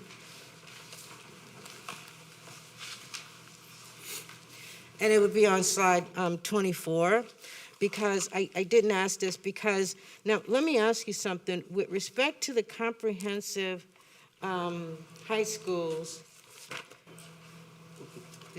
so on your earlier page, I think it's 23, it doesn't really break it down as to the salaries, the current salaries of the different levels of schools. But I could see here on page 24, you do have it broken down. And my question is it based on this, the risk load, the -2 to +2? How does that affect your numbers? Mr. Grant Skinner. Thank you. First, on slide 23, the comparisons to other districts, it doesn't break this out in that way because not all of these districts have the same way of compensating high school principals. Okay. So we looked at their average overall versus our average overall. On slide 24, sorry, to back up. Slide 23, the Houston ISD numbers that are there are current averages. What you see on slide 24 is the proposal for next school year and beyond. And the compensation plan is to implement the flat salaries that you see in the school year 2022 to 2023 column there. And on top of that, each principal could have a school complexity factor amount added and/or a principal experience factor added. That section in the middle indicates that based on the level of need in the school, the school complexity factor could be up to $7,000. And what does that encompass, the complexity factor? I understand, obviously, the experience factor, but what is encompassed within the complexity factor? Sure, I will share and give credit where credit is due. So Dr. Matney and her team did research to develop a barriers analysis, and I will talk about this. And I know that if she wants to provide some follow-up afterward, she might. What I would say is it looks at about 20 different factors of either institutional barriers associated with a school, or social barriers associated with a neighborhood. This stemmed from research nearly a decade ago, and I think in one case in New York City where research was done on what are all the barriers that show up in schools as risk for students and for their achievement. And Dr. Matney and her team applied this to HISD using data that we have available. And the result of this is a range from -2, which would be the most barriers, to +2, which would be the least barriers. And we're planning to implement a sliding scale where a principal will get $0, $1,000, $2,000, $3,000, up to $7,000 for this factor based on the barriers that apply to their school. Okay, and that's in addition to the base salary, correct? Yes, that's right. Now, is this same complexity factor going to be applied for teachers as well? The complexity factor is a component of principal salaries and assistant principal salaries. It is not applied to the teacher salary scale. Okay. We might have to talk about that in the future, right? On page 40, thank you so much. I appreciate your presentation and your responses. On page 40, this has to do with the ESSER.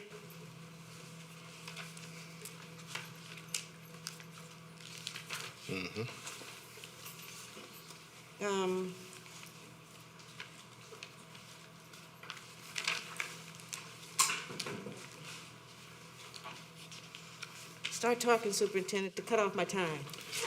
You just talk.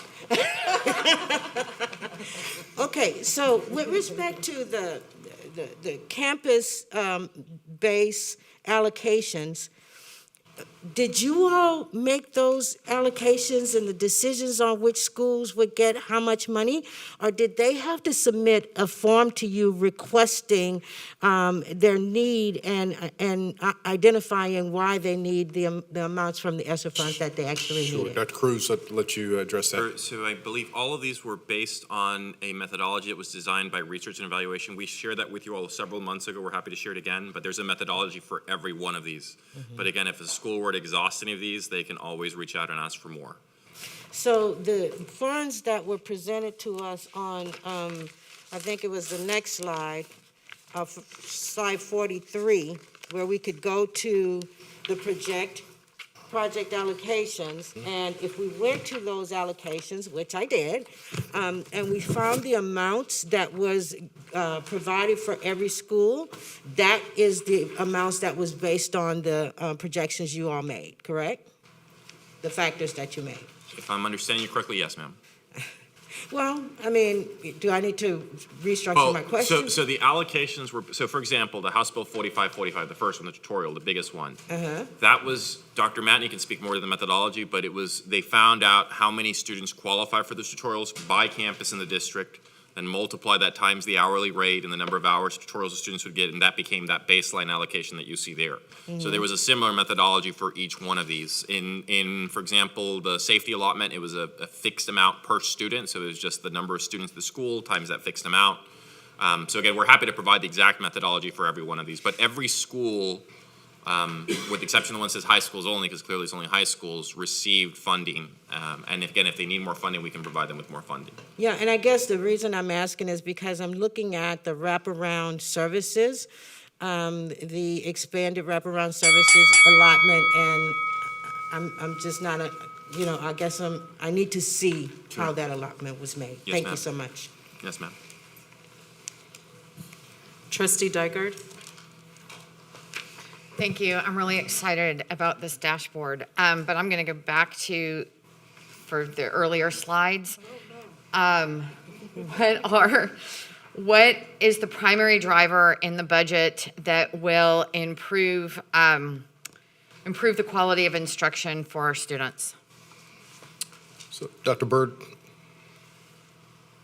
I'm sorry, if you could repeat the question. What's the primary driver of the budget that will improve quality of instruction for all of our students?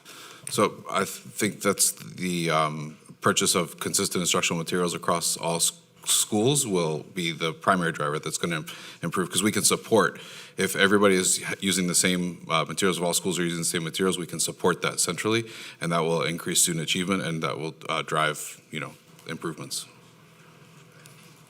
And then what will be the primary driver in this budget that will increase the quantity of quality instruction for students?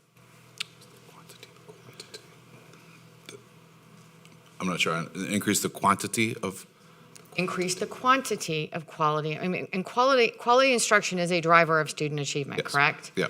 So how are you going to make sure students have quality instruction and the necessary quantity Right. of quality instruction? Oh, that's okay. So I think that's a couple of ways. I think one, the consistent instructional materials, but two, that's also looking at our professional development practices and how we're preparing teachers to.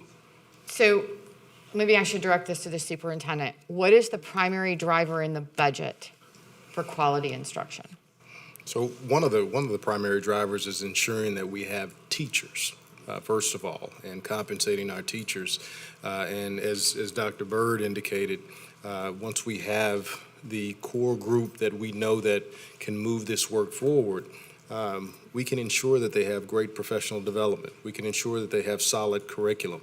But the primary piece is ensuring that we have the troops in line to be able to do this work. And this wasn't, I just feel that this is something at the higher level that needed to be answered, so thank you. My next question is, you mentioned several organizations, including Families Empowered, have given reports. Can we please have copies of the reports from those different organizations? Be glad to. Can we please have a copy of the rubric by which schools will be, the decisions will be made for schools that request additional funds? And principals have received their budgets. What has been the feedback? What positive feedback has been received? What are their concerns? And what have you learned from them that concerns you? Yep, so of course, principals just recently received their budgets in our most recent principals meeting, and we've also had the opportunity, and Dr. Watts, if you don't mind sharing kind of what we did to garner some of that feedback, specifically from a couple of the groups that have given that feedback. Sure. It's actually been an ongoing process over the last few weeks. I think it culminated to some extent yesterday in the principals meeting. But we received input from our Superintendent's Leadership Council. I have had one-on-one individual conversations and emails back and forth with individual principals as well. Their response, I'll be honest, and I have artifacts to demonstrate this. Generally, people are excited about the new direction. Of course, with any change management, there is an emotional component. There is an aspect, people are unsure. But as early as today, my team is boots on the ground, sitting shoulder to shoulder with principals, helping them problem solve. In places where principals have given us feedback to say, listen, we don't think that will work, we have made adjustments, and we will continue to make adjustments so that our campuses continue to operate optimally.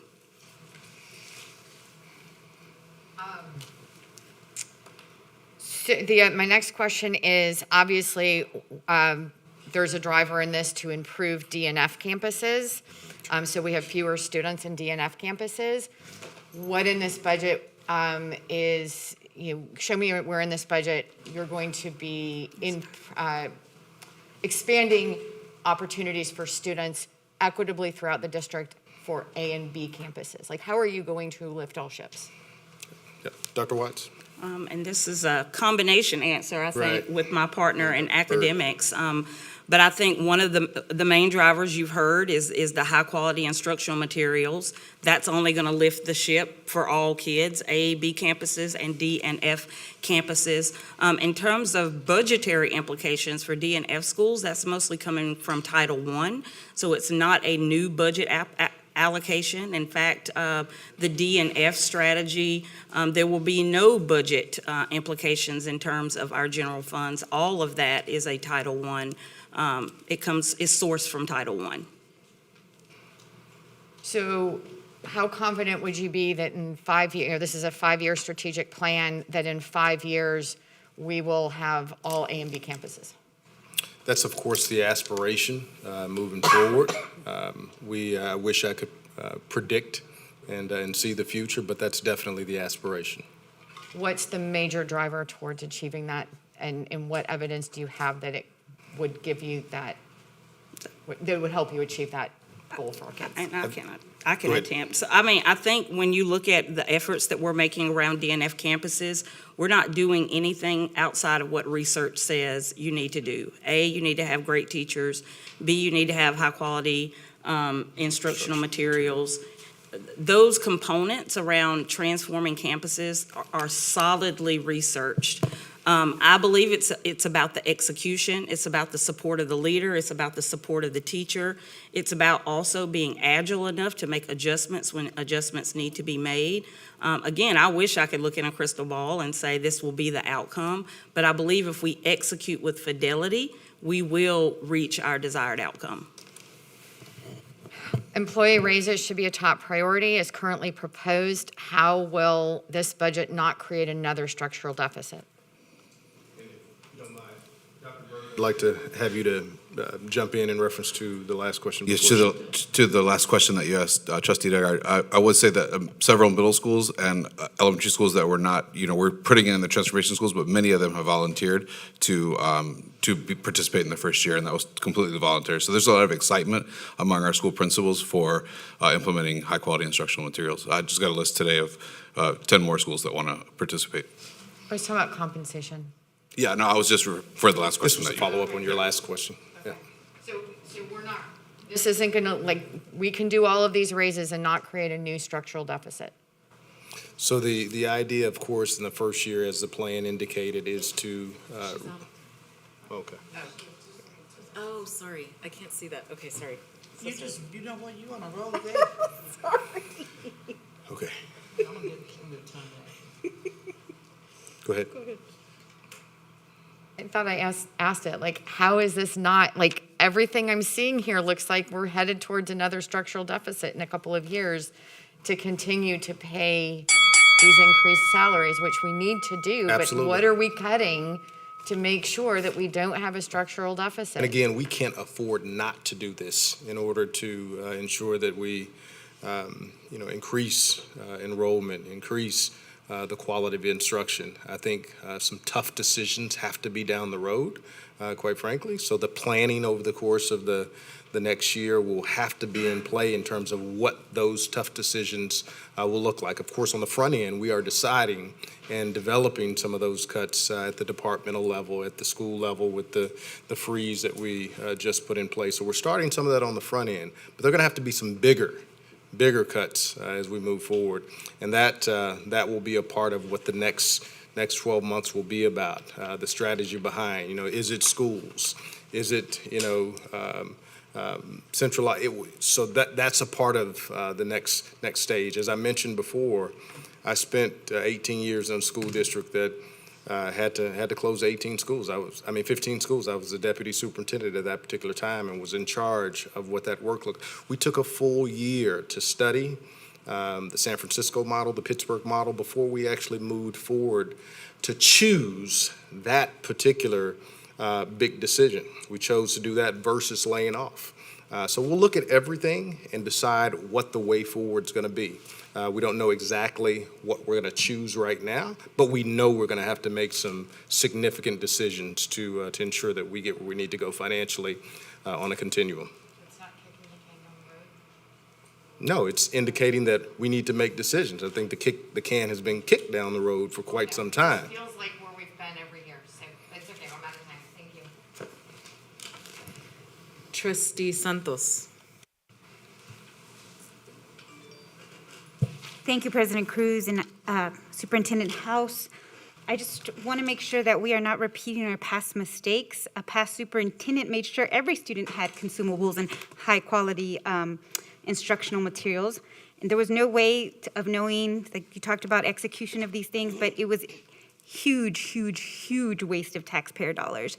And how are you gauging what high-quality instructional materials are? How are you qualifying high-quality instructional materials? And how are you going to ensure that it's being carried out with fidelity? Yep. Dr. Burke. So the materials are approved by the Texas Education Agency. They're also on reports that they're greenlit. They're aligned to the TEKS. It's, in fact, Eureka TEKS it's a product just for Texas, so we know it's aligned. How will we support it? That's why we're deliberately implementing in a phased approach rather than doing all schools at one time. We're going to do a group of schools, make sure we have a consistent implementation so that we can scale that the next year. So it's very deliberate that we're an implementation. That's why we also want a cross-section of schools. We want some schools that are A and B to volunteer in the first year, and then and mix that with schools that are in the transformation cohort, as well as schools that have had trouble over the academic performance over the years. Thank you. Superintendent House, page 28. Does this plan address rising healthcare costs to employees?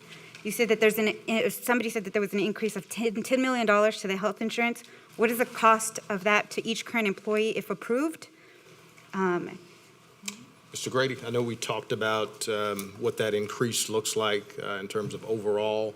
She's specifically asking about the cost specifically to the employee. The employee, my understanding, and we should get you further detail on it certainly, but my understanding is the $10 million increase is the increase to the district and not the employee. So how are you going to see, who's going to bear the brunt of that $10 million? The district. So you're not going to increase the cost of health care for employees? That's my understanding. Sweet. All right. Okay, so what are the percentages of teachers, the actual numbers that we have in each step currently? Page 20. Page 20, can you repeat that one more time? The number of? Teachers that we have in every step. So We can step provide you with that information. I don't know that we have it on deck with us at this time. Okay, page 19.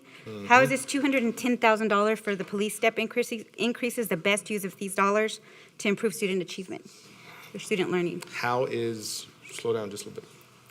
How is the $210,000 for the police step increase the best use of these dollars to improve student learning?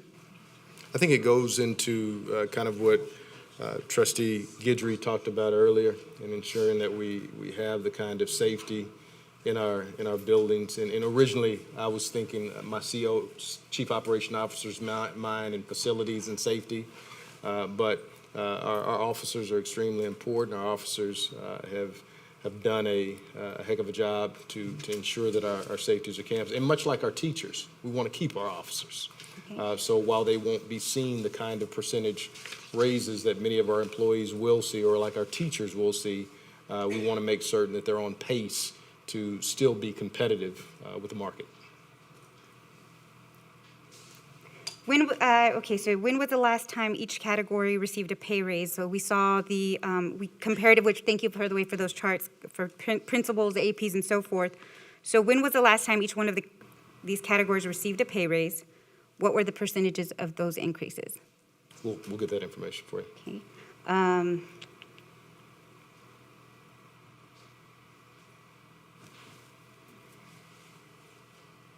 Okay, and to Mr. Grant Skinner, I know you referenced some of our policies that we had in place, for example, the support staff that we got them to $14, and that's how we're competitive with surrounding districts. Historically, we've had each department and how much their expenses and what their cuts would be, and that's how some of those adjustments were made. But in 2019, there was a policy passed for an enrollment study. Specifically, I believe it was Trustee Dygard, yours with the overlap in Trustee Baker's district, and we were supposed to do an enrollment study in that particular area, a compensation study and an enrollment initiative for those specific areas. So can anybody provide that information to this board? It's a 2019 It was study? a 2019 policy amendment where we had an enrollment study done in that specific area because I think it was Dr. Cruz that mentioned that certain parts of town had, we were losing certain kids to charters, but we had an enrollment study for that particular side of town. We had the compensation study for for all employees, and the enrollment initiative we had for that side of town. So if something or someone can get that information, I would really like to see that. We'll dig back. Thank you. And I know I'm out of time. Trustee Wade. Thank you. Okay, a quick question. On the Phase 3 that we were discussing about where we're going to make cuts when we get to the Phase 3 part of this budget, it might be worth us talking about that sooner than later, just so we understand what needs to come. I mean, ask about the bond over and over and over again, and if we don't know the data on how the cuts are going to go, we can't best associate that to where we're going to build schools unless we know where we're going to make cuts. You're absolutely correct, and it's actually, Trustee Cruz and I had some of this conversation today or whatnot. We actually met with the representative at Rice that actually does the kind of predictive analysis of, how and whether it's appropriate to move forward with a bond. So we're in the midst of that conversation right now to figure out whether the environment is healthy enough to be able to pass a bond. So we're engaged in that conversation right now, but I completely agree. We need to, as quick as possible, dig in combination with a potential bond around what some of those major cuts will be for the long term. Thank you. Am I crazy, but what's ESSER 1? I mean, do we know, am I done? ESSER 1, I know that was the first round, but I'd like to, I don't know that, I don't know what the budget allotment for ESSER 1 was. Yep. I'm new, so I'm just trying to understand better, yes. So it was all towards AEA?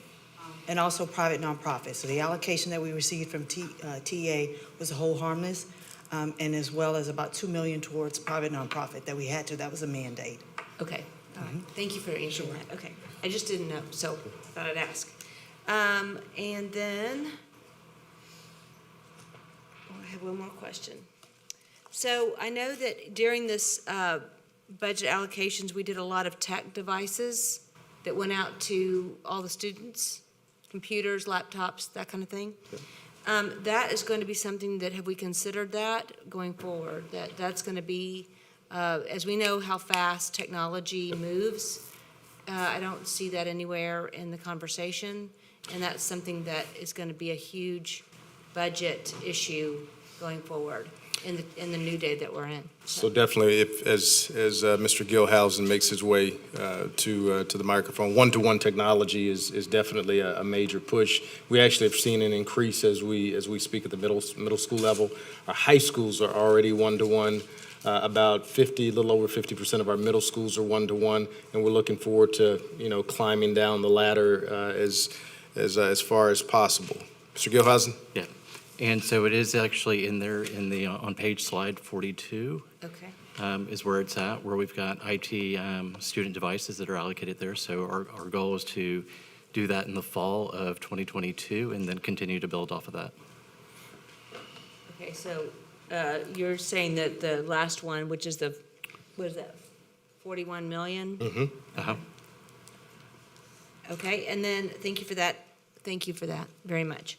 And so I'm going to go back real quick to a quick question about the teacher burnout. So when you added tutoring, and even though you gave them pay increases, did you find that accelerated burnout to teachers? Do we know? I think what we equated, and I've had a chance to see this in two districts because we actually changed, went from about the same amount to the new amount in both my old district and in HISD. And what we were really trying to do on the front end was ensure that we attracted as many teachers as possible. And that is exactly what happened. We had a number of teachers that came and moved forward to provide tutoring. And that's been a major plus in terms of our students being able to focus on the learning loss that we know that they've had. Okay, and then on that, with losses in elementary schools kind of being our biggest number of losses that we know, that seems to be the level of incoming students that we're losing. I don't see allocations based on those big loss areas. I mean, I know there were high school focused on testing and that kind of thing, but are we making sure that we're getting a focus back into the elementary school? Absolutely, level? as you'll see, I'm sorry, go ahead. No, it's fine. Go ahead. So as you'll see, the overall plan, of course, goes back as we talk about the new changes that our principals just saw in their allocation sheets. That's a big part of improving that overall school experience as a whole. What we did find out is that elementaries saw a big majority of, and I hate to call it wins, but our elementary and middle schools saw more allocations when we went to this model, which will, in my opinion, make a difference because those are smaller schools. At the high school level, it's a little bit easier to absorb positions if they did have a loss. So elementaries, it's definitely something that will make a major difference. Okay, thank you. My time is up, sorry, thanks. Trustee Blueford Daniels.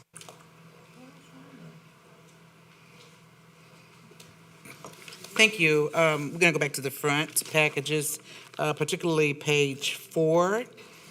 Let's see.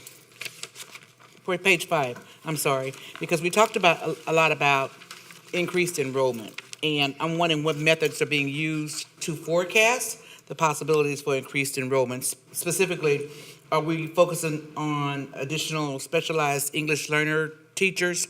Because, as everybody's paying attention to the news, we've got an increase in immigrants this year and, well, the latter school year, particularly with Afghanistan and Mexican and Haitian and Ukrainians. And so with all that, we'll have to increase English learner teachers to service that population, correct? And I've not heard any conversation about that, any type of forecast for it. Yep. And I'd be glad to have, I think you asked 3 different areas. I ain't through. I got about 5 more questions, Grant too. Skinner or Dr. Bird or Dr. Watts around English language learners.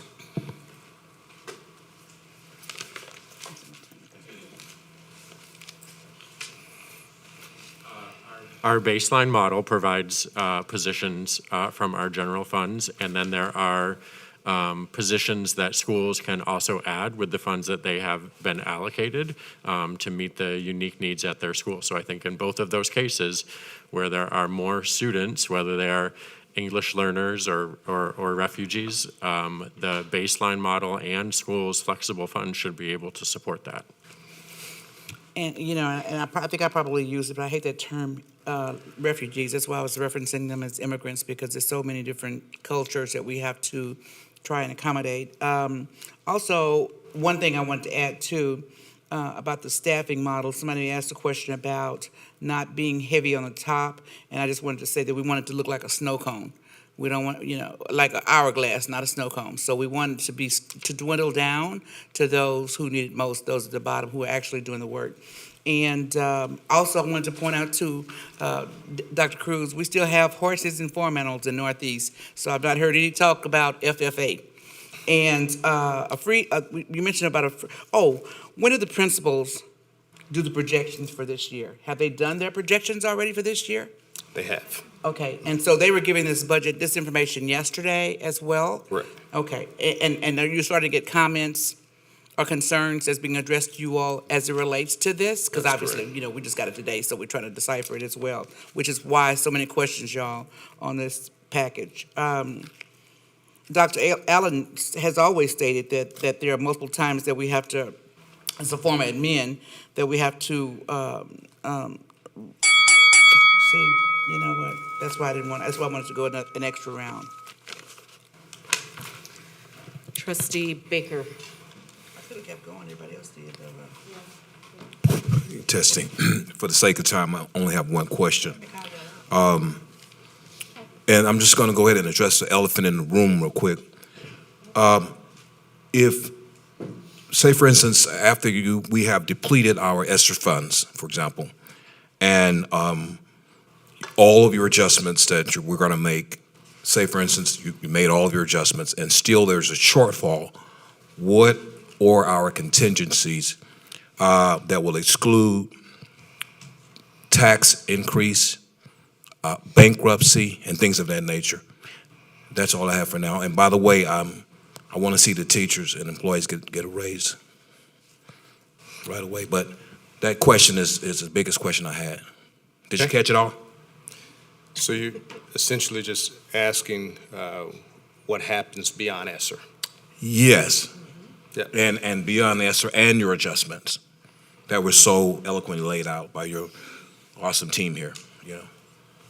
Yeah. So as we talked about earlier, the idea is to go into the planning and ensure that over the course of the next year that we develop in conjunction with hopefully the possibility of a bond, but we have to develop what those major cuts, as Ms. Dygard indicated earlier, she felt like it's being kicked down the road again. But if you move forward and make the decisions and put a plan in place, and I've been a part of a district that has done that before and done it in a very organized manner to ensure that the community felt heard.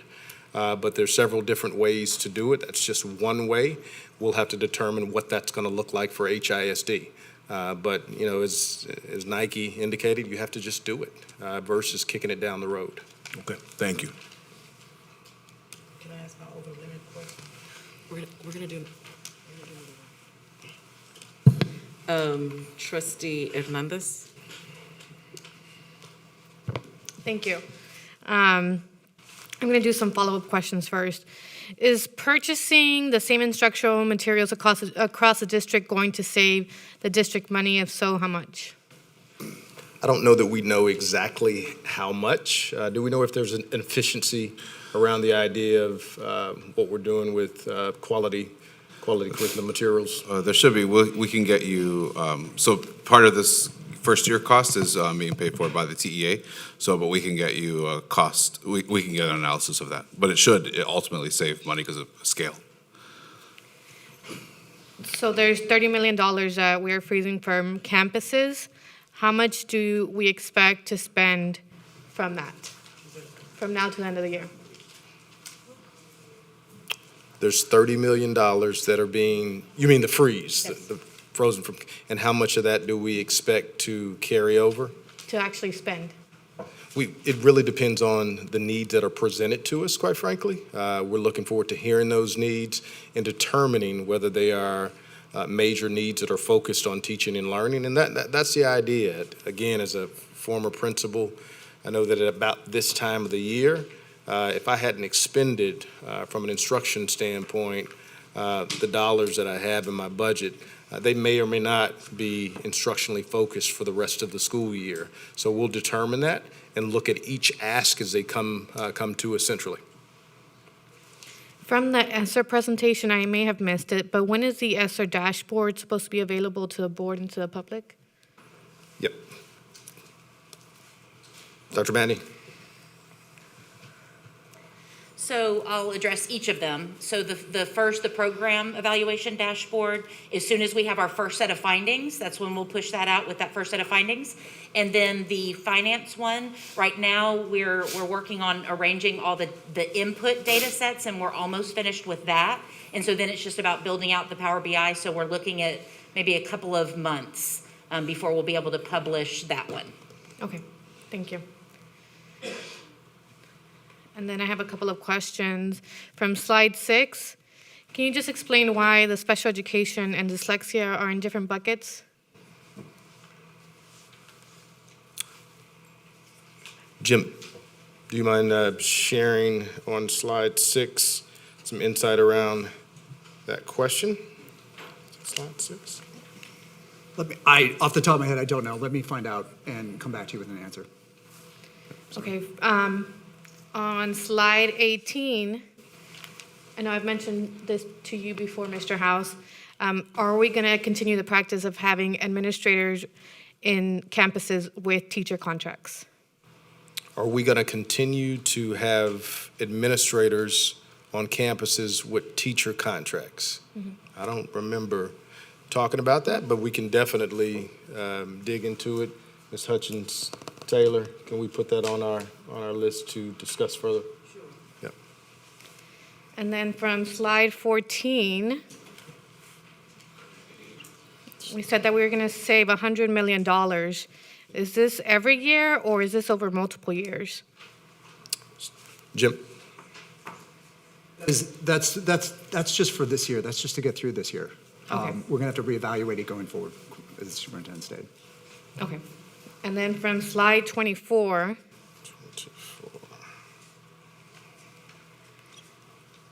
when will principals know what the risk load is for their campus, and how often will the risk load be evaluated or reevaluated? Good question. Mr. Grant Skinner? We have not picked a specific date to communicate to principals about their risk load, but I think it will be in the next few weeks. I would have to defer to our research and accountability team about the frequency of updates. And then has there been any discussion about bilingual stipends for administration? Legal stipends, Bilingual. bilingual stipends. Mr. Grant Skinner? This question did come to us from an administrator recently, and we are considering it. What I would say is that there are a lot of perspectives on individual characteristics of principals that might tie into student achievement and therefore perhaps should qualify for a stipend, and we need to weigh this against all of those others as well. Okay, has there been discussion around bilingual stipends for anyone other than teachers? No. Okay. And then my last question is, I know that it was stated that you found that parents want quality and innovative programs. This is not a new development for HISD. New programs are not being rolled out in the near future, and there's still not a plan for the rollout. So can you explain this delay and what we're doing to make sure that we have innovative programs and giving parents what they want? So I can't, of course, speak to what the past has looked like in terms of the lack of innovative program rollout, but the focus in this plan is to address it and to not kick the can down the road. So as Dr. Watts talked about, it's about the implementation, it's about the fidelity. We know what the need is. We went out and asked, we got the feedback. We know what the research tells us. So now it's about executing and ensuring that we develop with that plan. We would love to have that coupled with a bond issue in the future. But regardless of what happens, whether there's a bond or not, we know that we have to right-size our programs in the district and ensure that we have quality programs throughout HISD. Thank you. Trustee Allen? Thank you. My question is back on slide 14 about the third one, the freeze on the campus-based funds. I'm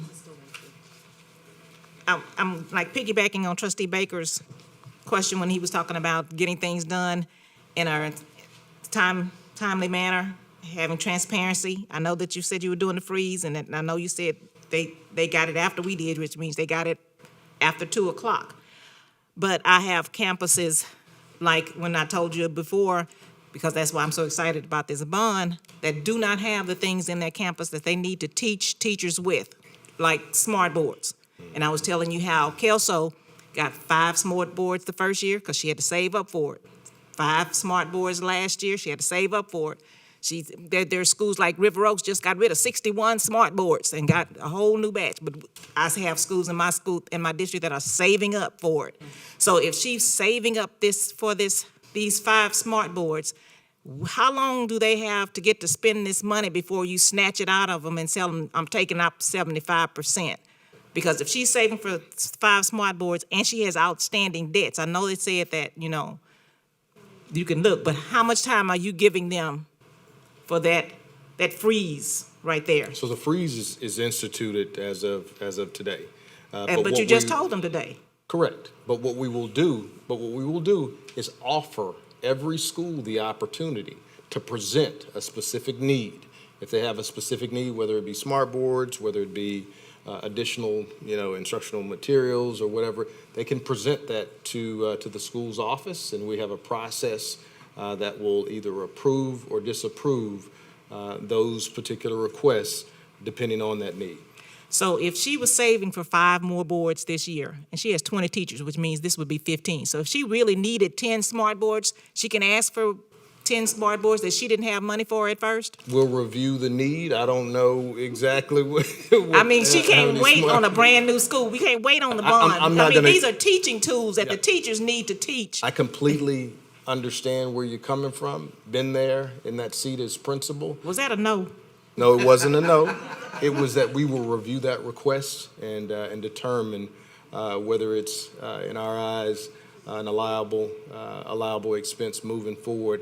And I think we have to look at this in its totality to the district. We know that for so many years, we've operated this district with the deficit mentality and allowed for that to occur year after year after year. We're putting some stopgaps in place.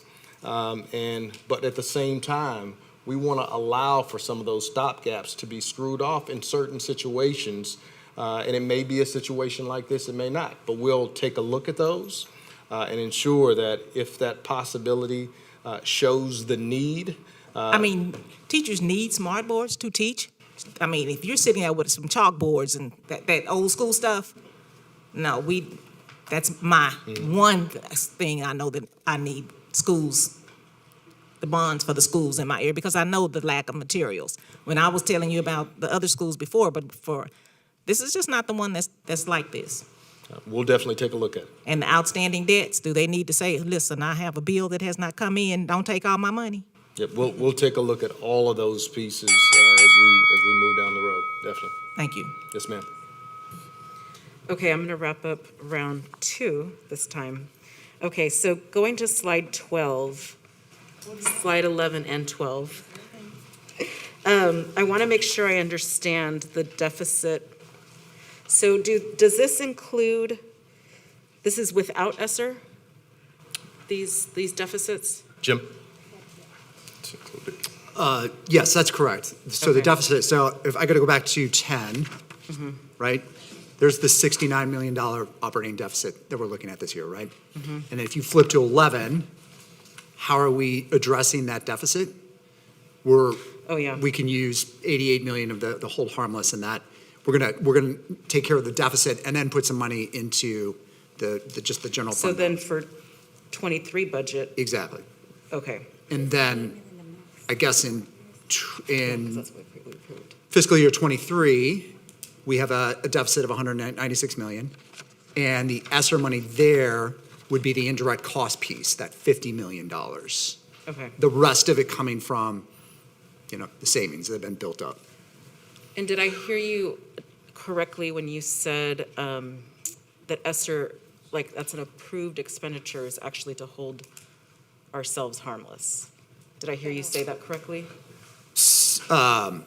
So the ESSER, I look at the ESSER as 2 different buckets, one being the hold harmless, which was more like mitigating loss enrollment, which is what happened, right? Immediate loss enrollment. The second piece of ESSER is this concept of the indirect costs, the IDC piece of it, which is the funds the government allows you to run the programs, to do the dashboards and to do a lot of these things that the district is putting forth, to cover some of the cost of doing that. Okay. And I guess my concern is, so what % of ESSER is for accelerated learning? What % are we using for teacher compensation, and what % are we using to actually plug the deficit? We can get that Okay. information for you. Yeah, so my concern is that I understand you need time to figure out where the cuts are going to be in these tough decisions, but my concern is why we're not doing it now. We're using ESSER to basically keep us afloat, right? And my interpretation of that is we're balancing the budget on the backs of children instead of using this money to actually catch them up, which is what my understanding of the intention is. So why are we waiting to balance the budget? Yep, I think we're doing both, quite frankly. I think I can't remember what slide number that shows all the different things, the commitments that we made from an ESSER standpoint in terms of teaching and learning loss. But what I also know is that when you make very difficult decisions about, and this is much worse than we thought it was, quite frankly. And we needed to bring an organization like A&M in to take a close look. We brought in, folks from curriculum instruction. We had audits in 4 different areas. So we've just recently finished that. And what we know now is that the cuts are going to have to be significant. And moving forward, there's going to have to be time to plan that out. That's not something that you just go in without community voice, without community support and say, hey, this is what it's going to look like. I think this board would be eaten up. I would be eaten up as a superintendent. So we need to be very intentional about what that planning is going to look like and not just go say we're going to cut or close. So I'm very, very, like I said, I've lived this and been in a district where we took the approach where we had to close 15 schools. And when that board meeting came, because we did a year of planning and listen and learns and feedback and adjustments, that we had one community member that spoke against that plan in that last board when we took that plan to the table for approval. That kind of intentionality in the community has to be focused on. And I'm not saying that that's the road that we would take, but we will figure out exactly what it needs to look like and make the necessary cuts. Much like we've been intentional about bringing third parties in, we'll be just as intentional about developing our plan around what these cuts will look like. Okay, I appreciate that context, and I'm also grateful that you've been seeking out expertise, such as A&M. Also, about ESSER, definitely encouraged about the transparency and having that dashboard, really looking forward to that, so thank you. My question around ESSER is, I saw there was a slide on evaluation. What and how are you evaluating, and how will you decide what will be continued or discontinued? Dr. Madney? Yeah, so we're evaluating all of the programs. It's a nice undertaking, and the how is really how we evaluate programs now, and it's building relationships with the departments that are running the programs. It's getting to understand and really embed in what that work looks like to know what's going to be important in an outcomes report. And then how we decide what moves forward using that research, looking at that brief, looking at the key findings and the recommendations that research is making at the bottom for cabinet to look at and say, this is worth investing in. We need to change how we're doing some things, continue, invest more in there. So looking at all of those components and using the research and the findings, much like we do for all of the other research we do. So what data is it based on? So here are some examples on this slide of evaluation measures. So I'll give you an example, House Bill 4545. We're tracking the minutes that each student who is identified to receive those interventions. We're tracking their beginning of year, middle of year, end of year renaissance. We're looking at their STAR outcomes to look at, was that additional 30 hours, did it make that impact that we envisioned it making? Okay, that's helpful. Thank you. So trustees, it seems like the third round is desired. It is 5:15. Legal counsel is advising that we recess, do the taper, and then take this back up either before or after agenda review. So. It's up to y'all, like seriously, what do y'all want to do? All the questions came? Yeah, make a motion. I move that we do a third round. As I informed you all earlier before this meeting, I have a child's program at school. I was really hoping we could get through 3 rounds of questions tonight. So I move that we do a third round. I second. After the ESSER or before? Right now. Yeah, I second. David? That's fine. And I would ask the administration, does the taper report have to be done tonight, or can it be rescheduled for a subsequent meeting? That's one option to consider. Excellent. That's exactly what I was wondering. Dr. Madney? Let me look at the dates. We do have to present it within a certain number of days of receipt, so let me go and do a calculation quickly. Okay, thank you. Can I offer a friendly amendment to your thing? Once you've gone or whatever, can we just make sure we do taper after, today? Just want to get it over and done. I'm fine with that. Okay, thank you. Okay, trustee, so this is now starting round 3. Do we need a vote? I think there's a consensus. Yeah, because, yeah. Okay, perfect. And can I ask for a point of personal privilege? Will you all be You're, okay if I go first? you're next in the queue. Okay, thank you. I appreciate that. So my next question is, what percentage of ESSER is being used for evidence-based accelerated learning for our students who are furthest behind?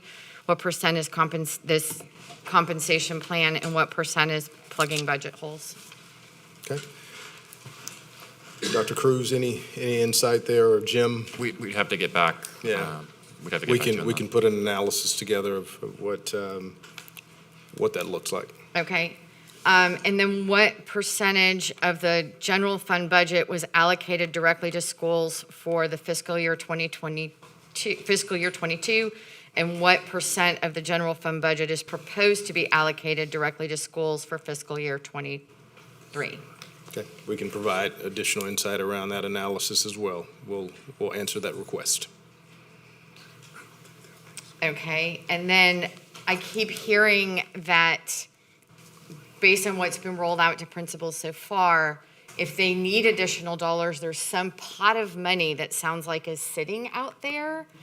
What is and I guess it's the same rubric. Is it the same rubric that's going to determine, like, so if a school says, oh, wait, I'm going to lose this program with how this funding is being allocated to me, it sounds like there's a rubric for y'all to determine if it qualifies to get funding. How much money have you set aside for those purposes? Dr. Watts? So the rubric specifically is for the 75% of funds that we're pulling back now. In terms of specific school needs to run programs in the upcoming school year, we have talked about setting aside positions so that for some reason, if the model that we provided to a principal, they can't make it work, they need an IB coordinator or they need a position, that is a request that I'm now asking my team to sit school by school, help the principal really think through and problem solve, and then get me a list of recommended positions that might still be needed, and then I can take back to the team and we can make those decisions. Okay, but if So you're that's not based saying- on a rubric. Okay, well then if you're saying there are no changes to and I do think we need to be evaluating our magnet program for a variety of reasons, but if you're saying there are no changes this year. There were no changes. And the campus that's not what I'm hearing. There were absolutely no changes to the magnet funding. They received Not to magnet funding, but schools don't fund all of their magnet programs. I mean, this is across the district. They don't fund it all out of, and we cut back a few years ago in how we funded magnet schools. So a lot of our programs are funded out of their PUA dollars. So I'm deeply concerned. It's one thing if you're saying we are going to be changing magnet programs this year. It's another thing if we're being told there are no changes to magnet programs this year for a school in any of the trustee districts. That don't have them. That don't have, but even if you do have them, may be funded by their PUA dollars and may be losing this program that has attracted a child to your school. And I'm really, really concerned about this. To be honest, Trustee Aguilar, I've not heard a complaint from a principal about not being able to fund an aspect of their program. I've heard about positions, Okay. but I've not I'm heard. hearing from parents. Okay. So I don't know. I mean, I think this is something you all need to be aware of. Sure. And look at, whether it's magnet or whether it's something else that is going on programmatically in their school. It's one thing if this is an intentional change that you're going to make at the school level. Like, I'm open to that. But I don't want to do things that are going to compromise enrollment when families are like, okay, I've been accepted in a program. Is that program going to be there next year? Should I go to private school? Should I go to charter? Do I need to move? Like, they're worried. I would be happy to address it and problem solve to fix a situation where a principal does not feel like they have the funding to fund some aspect of their program. It was not our intention to change anything. Again, I'm not getting that data, so I need to know specifically what the situation is. Okay, thank you. Trustee Bluford Daniels? Thank you. I'm looking forward to the strategic plan because we can address those in some of the schools, like my schools, my campuses that don't have magnet programs at all. So we don't have to worry about cutting the funding. We just have to worry about getting it sent there. Yeah, I know it, I know which ones have the making programs, ma'am, there's only one. And as mentioned earlier, there was a freeze on hiring beginning immediately. Will there be any monies returned to the district because of that freeze? Any idea approximately how much that could be? And this is a 75% freeze of those campus-based funds right now. But the idea of a freeze is to realize the savings, to ensure that that savings goes back to some of the deficit that we're dealing with. So, and again, like Dr. Allen asked when she was sharing about Smart Board specifically, we'll take a look at those specific asks to ensure that if we determine that is a need specifically that aligns to student teaching and learning in a major way, that we can do something. We can do so and approve those. And apparently he already knew where I was going when Dr. Allen mentioned about the excess smart boards at River Oaks, because I was going to ask if you guys can reach out to Forest Brook that still needs those 10 boards and let them know that there's if they haven't, I've not spoken back to them, but I want to make sure that we have them. You did get them over there? Okay. I don't have to let them know there's a sale on smart boards then, huh? Okay. We talked about the principals receiving their budget yesterday, and you talked about the campuses being, there been accessing of the campuses, and you guys were over there trying to see what the needs are and just assessing it overall. So was that for 1 day, 2 days, 3 days, 2 hours, 3 hours? An extended period of time is what I'm saying. Because some days, as in all of our lives, I have bad days and I have good days. Mine are usually bad, but there may be bad days going on at the campuses in which we have to, we can't put all our marbles in one jar. You know, there may be something happen specific that may cause some disruption that we're not looking at as far as assessing the fairly the next days. Because I'm concerned with that we're getting a good picture as to what these campuses actually need. And so I don't want to do a snapshot. You know, I told you all about inspecting what you expect. I don't want the campuses to just get a snapshot of whoever's there, just an hour's glimpse as to what's going on at the campus versus 2 or 3 hours, and I can go over now, and multiple opportunities to review those campuses. Absolutely. I think you're referring to the Transformation Schools Needs Assessment. Absolutely. Okay, And you I just mentioned it wanted to earlier, sure. but I just Yes, wanted to ma'am. go back to that because I wanted Absolutely. to make sure that we're getting a good grasp. I'm excited about the transformation plan, obviously, because it's going to address some of the schools that I've been talking about for the last 2 years. So I'm excited about the opportunity. I know we always resist change. That's just instinctive in us.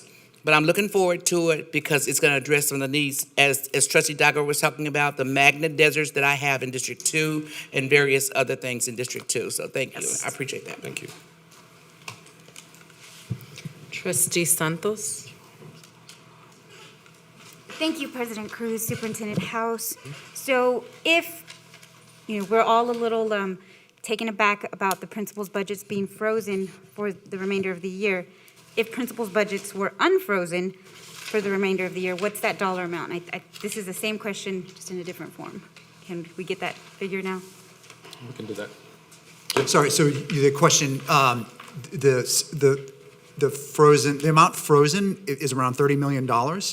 If it was unfrozen, that would be 30 million going back, I guess?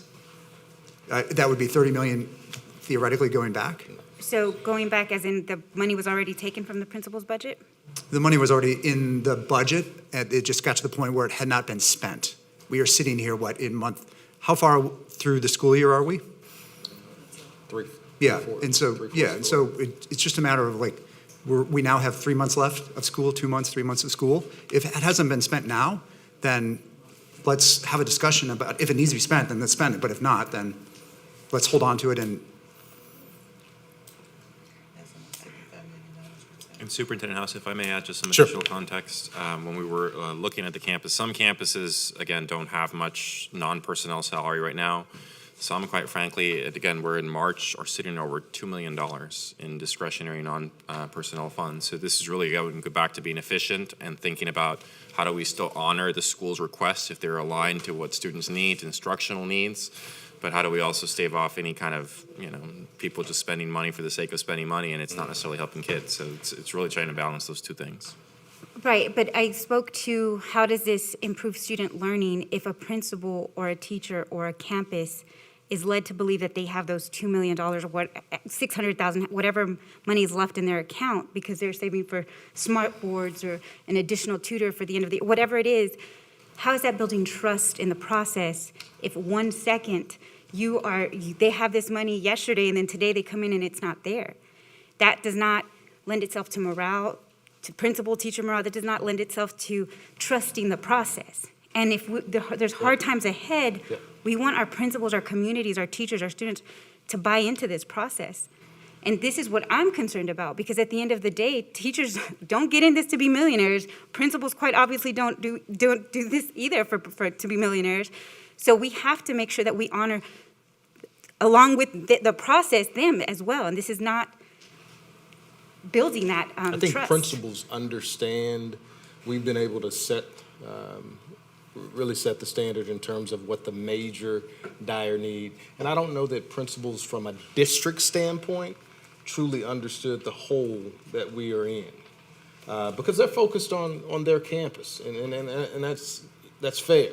But we have to look at this collectively, and we've done a much better job, in my opinion, this year, especially the last couple of months, trying to bring principals along to make sure that they understand exactly why we're having to look at a staffing model, why we have to focus our efforts on compensation in a different way.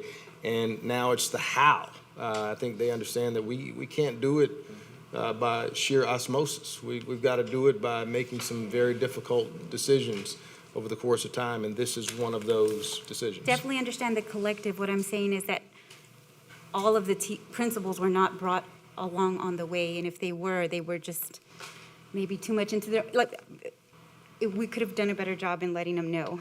They were very surprised. Okay, back to my question.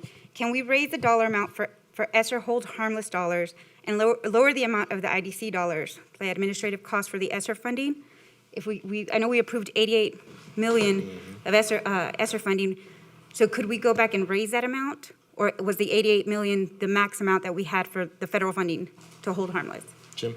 My understanding. That was the maximum under the hold harmless, but it's something we certainly can look at. That was my understanding, though, was the maximum. Right, because you also said that it was a maximum for the 143 million. Could we lower that cost and transfer it over to, instead of the administrative, put it back to the hold harmless?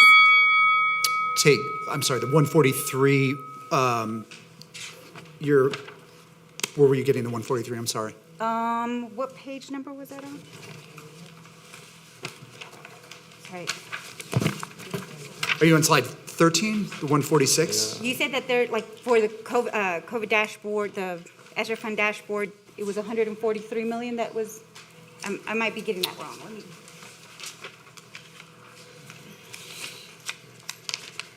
Is the IDC? So the IDC, the total 130, the calculation of 13.8% of the. Can you give me the page number, Jim? Sorry, yeah, absolutely. Slide 8.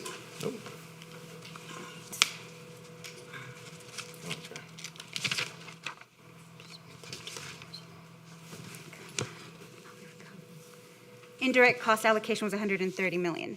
So if we shifted over that 130 million, right? If we shifted.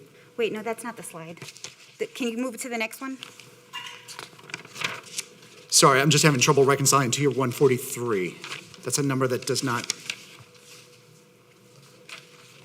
No, Superintendent House was right. It's page 13. So you have the ESSER indirect costs, the one-time funds, and then you have the available fund balance. And you said that we were held harmless, the 88 million? That was in fiscal year, so fiscal year 22 is how we're using the 88 to close that deficit. Okay. When we get, assuming that 88 then is, we've exhausted it. We've covered deficit and we've put some into our savings account. Now we fast forward to fiscal year 23. You see our savings account starts at 243. That includes the leftover from home harmless from this year. Mm-hmm. And then we're covering the deficit here with a combination of 50 million of the IDC and 146 of the available funds. Is your question, could we, instead of doing the 50, actually pull the 50 out of the right side? Mm-hmm. The left side and put it over to the right side, yes. Yeah, you could do that. Your then ending available fund balance would be 14 million then. You would still have your ESSER funds. Your indirect cost funds still available, that's true. Okay, thank you. Trustee Hernandez? Thank you. Is there an appeal process for the budgets that are frozen if the principal wants to appeal it? What is that appeal process? Okay. Are there schools that don't have any money in their budget currently? We'd have to take a look and see school by school, but I'm sure there are. I'm sure there are schools. I can tell you by this time of year, I would have spent every dollar. But it just kind of depends on what the priorities are and what the needs are. But And there are also schools with over $1 million. Do we know what percentage of schools are adequately spending their budgets? what percentage? Out of the 280 schools, how many schools are spending? Or how their many money? are at that zero balance? Is No, that spending their money adequately, their budget. adequately? Yes, effectively. So I think we would have to first of all define what effectively is, and then go back in and develop what that percentage would look like. Okay. I know that it was stated that 75% of funds that we are pulling back now. What is that 75%? I believe you stated that. What does that mean? It's 75% of their general funds. So there are still funds in their school that they will maintain. Anything related to payroll, anything related to special ed, GT, there are about 6 or 8 things, ESSER, Magnet, all of those funds are remaining on campus to be used as intended. It's only the general fund budgets that are being pulled back. And then I do want to make a statement that I agree with what Trustee Dygard was saying about the need to evaluate magnet programs.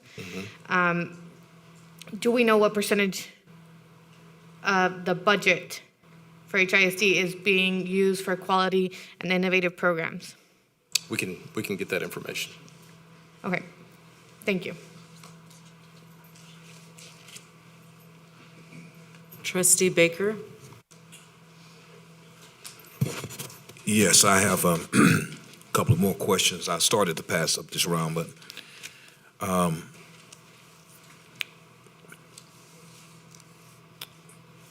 page 14, with the freezing of the campus-based funds, I noticed that you have 5 bullets there. Were the other steps already implemented as of today as well? Or are they being implemented as well? Yes. Okay. Yes. Okay. And you've already explained earlier that you had to get some things done today. Because I'm getting some complaints, from a group of teachers that are concerned. So you said there's an appeal process, okay. Come back to me for my second question. Let me reserve that for a minute. Okay, so I have one last question for this last round 3. So on slide 40, for the ESSER allocations, so this is the allocations only for this school year, correct? Correct. Do we have allocations for the future years, or are we going to do that based on the evaluation of these allocations? Dr. Cruz? A little bit of yes to both. So yes, especially to the latter. We have appropriations for following years. But right now, before finalizing what happens over the next 2 years, we want to get some of that data and we also want to put all of the pieces together. So what was submitted initially to TEA is still there, but there will likely be adjustments made based on what we've learned this year and what schools tell us, et cetera. Okay. And like for the campus-based tutoring, it sounded like there was a whole formula around that money, but like the second biggest bucket is wraparound services. How was that number decided? And we're happy again to send you all again the methodology, but it was looking at those indicators that Dr. Matney referenced. I think I said 26 last week, but it's 18 if I'm not mistaken. So those 18 or so indicators, it was using that primarily as a driving tool to identify a per unit allocation that was weighted based on need. And So we're happy to send you all, but Dr. Manning created a document that we sent a few months ago that has the exact methodology for every one of these. Okay, I think I vaguely remember. We get a lot of information. Okay, and I'm just really looking forward to like the evaluation of this expenditure as well. And again, really appreciate the transparency. This is really the first time we're talking about the ESSER spending. Okay, so trustees, a couple of things. I know that people still have a lot of questions, so we're gonna do a Q&A follow-up, just like we did from the last workshop. We'll send out dates and all that, and I'll make sure that they're on our calendars well in advance. Secondly, I propose that we go ahead and do taper, and then that we take a brief recess. The taper data is critical. That is end-of-year finalized data. It is also pretty much a lot of the same conversation we're in our progress monitoring today, so I think that would be critical to have. Is anyone opposed to doing that? We're good? Okay. So the board will, with no further business to discuss, this meeting of the board is adjourned. The time is 5:40 on March 3rd, 2022. This meeting is now convened. The time is 5:40 p.m. Board members present in the board auditorium are Trustee Allen, Trustee Wade, Trustee Guidry, Trustee Santos, Trustee Cruz, Trustee Baker, and Trustee Hernandez. I would like to ask everyone to please silence all cell phones. We begin this afternoon with a public hearing posted for 4 p.m. This hearing is required by the Texas Education Code, Section 39.054C, for a discussion of the Texas Academic Performance Report for 2020-2021. Today's presentation will be led by Dr. Allison Matney, Officer, Research and Accountability. Do we have a copy of this presentation, either in our inboxes or it's on SharePoint? Thank you so much.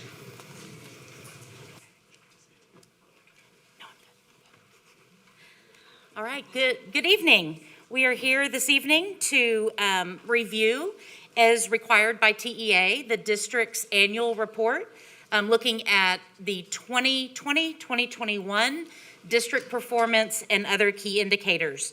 Just as a reminder and a expectation setting, a lot of this data that I'm going to be presenting this evening is not new information. TAPER has a long history of being many months after actionable data is shared with districts in other ways. In fact, some of this data is even 2 years old. So I'll be talking through each of these pieces, but the STAR data specifically has been shared. This is our STAR data from 2020-2021 that started being actionable as soon as we received it in the district. So requirements of this report, this is required again by Texas Education Code to hold a public forum to present these results in the report. Reports are produced at the state, service center, district, and school levels, and then the data is disaggregated by each of these categories. We'll start with our enrollment numbers. We can see HISD numbers on the left side, the state numbers on the right side. This is our enrollment percentage. HISD makes up almost 4% of the state enrollment. We can see that we've got two areas. Our Hispanic students and African American student populations are larger than the state populations. When we look at enrollment, as we've discussed, we've seen a decrease in enrollment over the past year. We see decreases in certain student groups. We did see one increase, a 0.7% increase in our white enrollment. So here we see our enrollment by economically disadvantaged. We have 18 percentage points more economically disadvantaged students than the state.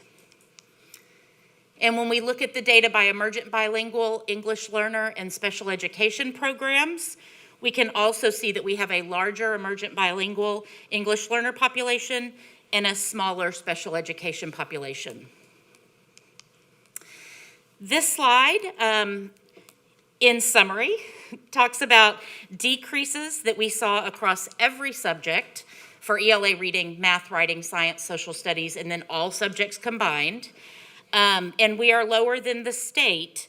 We consistently also showed larger drops than the state in these categories.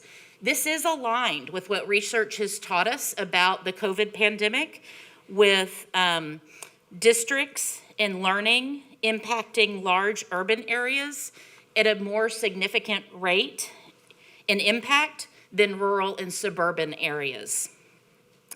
Also in August, we discussed participation rates and the impact on student outcomes. And as we reviewed then, we did have larger gaps in participation rates, so more students opted to stay home and not participate in state assessment that could actually impact some of these outcomes here. On this slide, this is aligned with Goal 1 as we're looking at ELA and reading, but this is not just third grade. We'll get to that specific data set referenced by Trustee Cruz further down the presentation. But we look at ELA and reading by student group here. White and special education populations both exceeded the state performance, and African American and emergent bilingual EL were within 2 percentage points of the state in 2021. Moving on to math, this is aligned to our Goal 2, and we can see that our white and special education populations also exceeded or matched the state performance in 2021. Moving on to writing, and just a point of privilege that this is the last time we will be discussing writing exams. They sunset last year, and this is our first year to not have star writing separately, so this will be the last time we see this slide here. But in writing, we exceeded the state performance in 2021 with white and special ed populations, and that emergent bilingual EL student group was again within 2 percentage points of the state for the writing exams. For science, our white and special education populations exceeded or matched the state performance. And in social studies, we see that same trend again, and then African American students being within 2 percentage points of the state. When we look at all subjects combined, for all students tested, all grade levels, again, white and special ed exceeding the state performance. So as we move into looking at the direct connection to the board's Goal 1, this is our House Bill 3 and the board's adopted Goal 1, we're looking at ELA reading just for our third graders on this slide. Our white and special education population exceeded or matched the state performance. And then again, our emergent bilingual EL learners were within 2 points of the state. For math, this is what aligns to our Goal 2. Again, our white and special education populations exceeded or matched the state performance. And so now we're going to move to a new category, graduation and dropout rates. So just as a reminder, when we look at our 4-year longitudinal graduation rates, we're talking about students that entered 9th grade and graduated 4 years later. So that same cohort of students.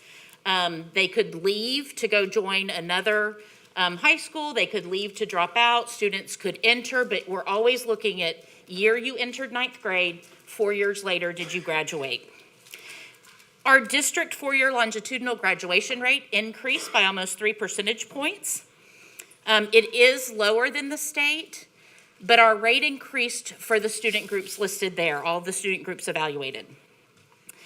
Our 4-year longitudinal dropout rate, and just to orient you, graduation rate, we want it to increase and be high. Dropout rate, we want it to decrease.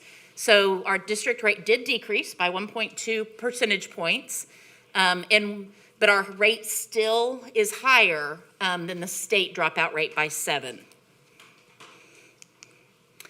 So when we look at the student group detail behind graduation and dropout rates, it's important to note that these bars don't add up to 100% because there's movement within those cohorts. So some continue on to be a 5th-year graduate or a 6th-year graduate, and those continuers are not calculated as a 4-year graduation student. So when we look at our total graduates by type, the dark blue part of these rings are the students who are graduating on the recommended plans, the distinguished plans, our foundation plans with endorsements, and our foundation plans distinguished level of achievement. We have fewer graduates on those recommended advanced plans than the state does.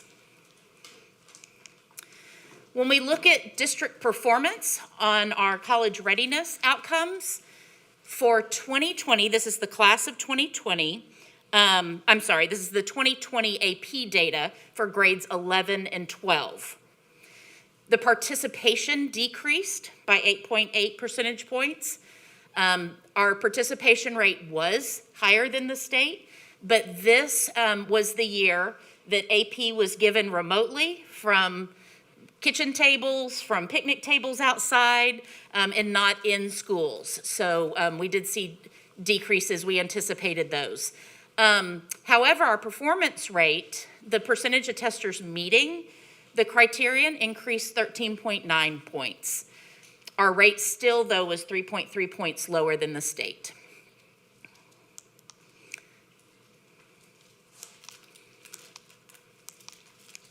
There we go. For our APIB exam participation by student group, again, looking at grades 11 through 12, all subjects, we have outlined here each of the student groups and their trends compared to the state. And then the APIB exams that met or exceeded the criterion are here by student group. And the criterion is achieving a 3 or higher on an AP test, a 4 or higher on an IB exam. Moving on to SAT and ACT, this is our class of 2020. Anybody that received a diploma walking across the stage with us in 2020. So our participation rate did decrease by 0.8 points, and with this class, the majority of them took that SAT or ACT the prior year, so 2019. So that COVID year, they did not get hung up in that decreased participation. Our participation rate is 15 points higher than the state. We do offer SAT school day, so that is a trend that we have seen for many years. And then our performance, our average score increased 5 points. That is not significant, but it is an increase worth noting. And the average score is 45 points lower than the state. So you can see here our ACT and SAT participation by student group for our annual graduates 2019 versus 2020. And then the testers meet or exceeding the criterion by student group here. Here we have our average SAT results, again, for each student group for 2019 and 2020. And then when we look at our advanced and dual credit courses, for 2019-2020, the course completion for all of our high school grade levels, the completion rate increased 3.4 points. And our district completion rate is 1.7 points higher than the state. So these are students in dual enrollment, dual credit courses, taking those college courses as high school students. HISD and state advanced in dual credit results by student group is listed here, and this is any subject. We didn't outline if it was reading or math or another subject. This is all subjects combined. And then our district performance on the Accountability College Career Military Ready indicators. And these categories are how the TAPER report chunks them out, these headings, the 2020 College Ready. District percentage of College Ready students was slightly lower than the state, but we had many student groups that were higher than the state. So we've got some shining data points within our student group data for College Ready. For Career and Military Ready, the district percentage of career military ready students is 0.7% higher than the state. For 2020, the majority of that came from career as we were phasing out military while the state looks at actually getting that data from Department of Defense. And again, we've got African American, Hispanic, and economically disadvantaged students, all three student groups being higher than the state in this area. So when you look at all three of the categories combined, we're 1.2 points lower than the state. But again, our African American, Hispanic, and economically disadvantaged students are higher than the state, for their peers in the state. So here we have the data by student group.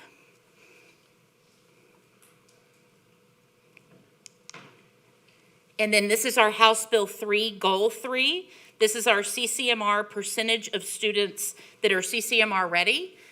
You have seen this data last fall. We were able to supply this already, but of course it's wanted to make sure that it was in this presentation because it is in the TAPER report as well. So looking at enrollment in higher education, our district enrollment decreased 1.1 points for students that graduated from us and went on to a Texas institution of higher education.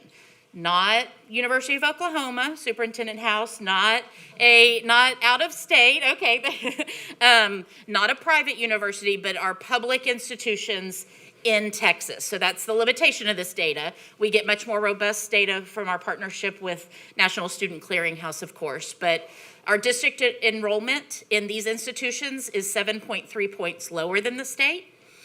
Our graduate enrollment without remediation, so TAPER data also looks at the students who are enrolling and they are already TSI ready. They do not need remedial courses to catch up. That decreased 10.6 points, but we are higher than the state. So we are sending more students ready for college without remediation than the state average. So here we have percentage enrolled, HISD versus the state, and enrolled without remediation. So just the visual representation of what we just discussed. So our staff summary, the proportion of student population and teachers by race, ethnicity. We see here that our Hispanic teachers are underrepresented in comparison to our student population, and our African American and white teachers are overrepresented, again, in comparison to the student population. We see here teaching staff by years of experience. I think that question came up earlier, what that data looked like by experience band. So we see that data here. And then our average teaching staff salaries, the district average teacher salaries are lower than the state across all year categories, except for the over 20 years of experience group. So here we see the visual representation, specifically that Hispanic over and under representation are teachers, 30.3% are Hispanic, but we have 61.7% of our student body that identifies as Hispanic. We have teaching staff by gender, not a lot of change in trends here for HISD or the state. We have our staff data by location, average teaching salaries. The over 30 years category is a new category. I guess we have more teachers hanging on through year 30 plus in the state, so the TAPER programmers added that in as a new category this year, which is why you don't see the comparison data there. Our class size summary, our elementary average class size decreased for kindergarten through 5th grade, and grades 1 through 5 class size is below the state average. Our secondary class size increased for ELA, foreign language, and math, but decreased for science and social studies. And our secondary average class sizes are above the state average for ELA, foreign language, math, science, and social studies. So in summary, our 2021 accountability rating is not rated, declared state of disaster. Our 2021 results-driven accountability that looks at multiple student groups, including special education, bilingual, ESL, EL, and other student populations. Our determination level is needs substantial intervention. Our 2020-2021 first rating, our financial rating is A, superior, and our accreditation status was not issued for 2021 due to the impacts of COVID-19. And that concludes the public hearing of the annual report. I think there's a couple of questions. Trustee Allen? I have one question. I think I may have asked it before, but I love the fact that we have the early college programs, and those students stay an extra year and become super seniors, because if they graduate, they can't get to college for free, but if they stay in school in the district, they go to school a fifth year. So, do they make our numbers from slide 16 and 31 go down? No, ma'am. They, early college, it's P-TECH that stays that 6 year, but they have done a workaround to allow them to get counted as graduates on time, but still maintain and take that 6 year. But early colleges are still the 4 years, and so their graduation rates actually make the number go up. What about the slide 31 that says the number of students that are enrolled in higher ed after they graduate? Because they're in higher ed while they are still there. So that could impact that number. I would have to look into that, but I can do that for you. Thank you.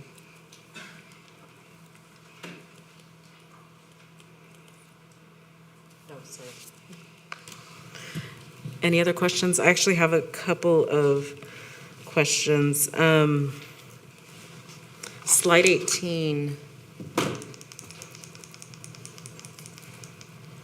So you have like all of the types of diplomas in one bucket. Is it possible to parse out like the ones that are distinguished?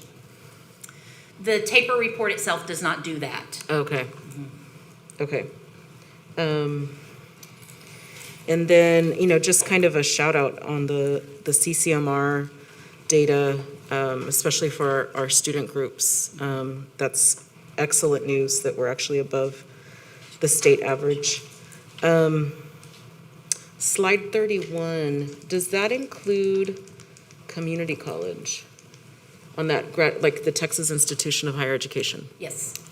Okay, then that's really concerning that number is much lower, because then what I'm seeing is like in slide 28 that our number of graduates that are actually ready for college is high, but then if the enrollment is actually lower than the state, the kids are not actually enrolling, right?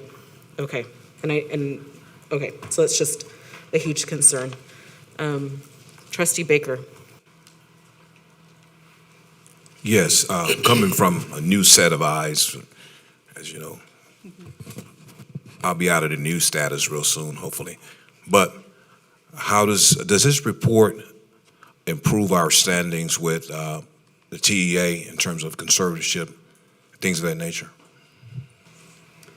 Dr. Mandy? So actually giving the report, it does not improve standing other than we're following state law to give the report.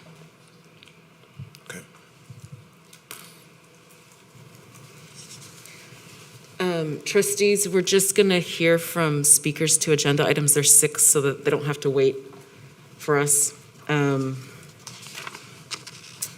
We have now come to the portion of our meeting where we hear from speakers to specific agenda items. We have 6 speakers registered this evening who shall be limited to 2 minutes each per board policy. Please speak to the agenda item you have signed up for. We also ask that speakers stay on topic and refrain from naming individuals, especially students, as their identity is protected under law, but you may name your own child. Our first item held for registered speakers is F1, adoption of recommended instructional materials for school year 2022-2023. Will Gary Monroe please come to the podium? Mr. Monroe is also registered to agenda item I1, approval of vendor awards for purchases over $100,000 and ratification of vendor awards for purchases under $100,000. I3, acceptance of grant funds in support of district-wide and school-specific programs and authorization to negotiate and execute contracts required under the grants. And I4, approval of the March General Fund budget amendment. I'm gonna stick to the agenda item about vendors. We need a vendor to deal with gang violence on these campuses. We need some experts. The other day, Mr. Monroe, can you please help us? We're locked inside of our office, and we're afraid to come out. I got out of my bed,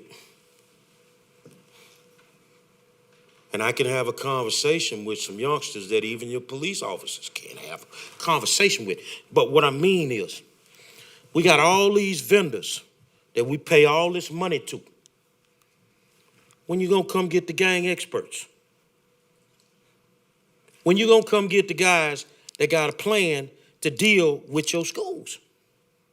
A scared kid can't learn. A scared teacher can't teach. So all the goals that you're talking about, it's not gonna happen.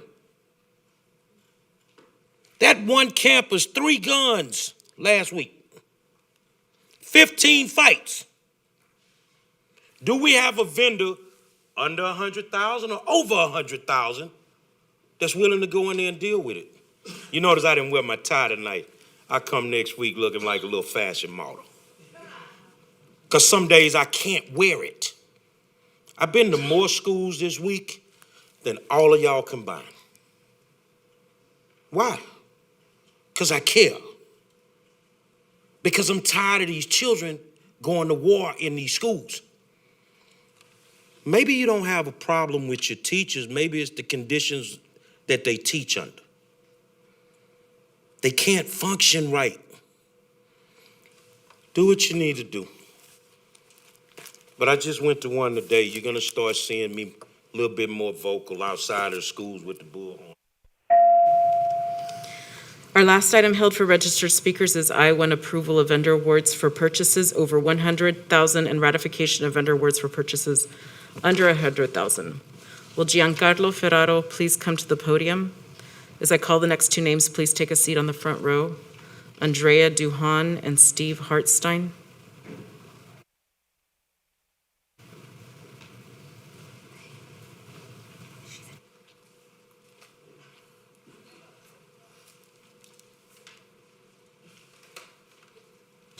Giancarlo Ferraro? Oh, he's not here.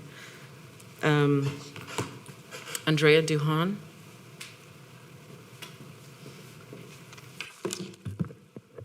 Hello, Superintendent, Board Trustees.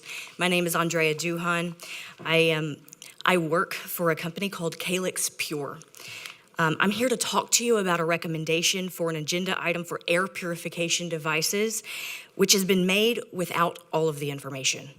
I implore you to do the due diligence in receiving all of this information before any decisions are made. Indoor air quality is very important. It keeps students healthy. It's going to keep students in the seats. However, testing was not performed on these recommended devices.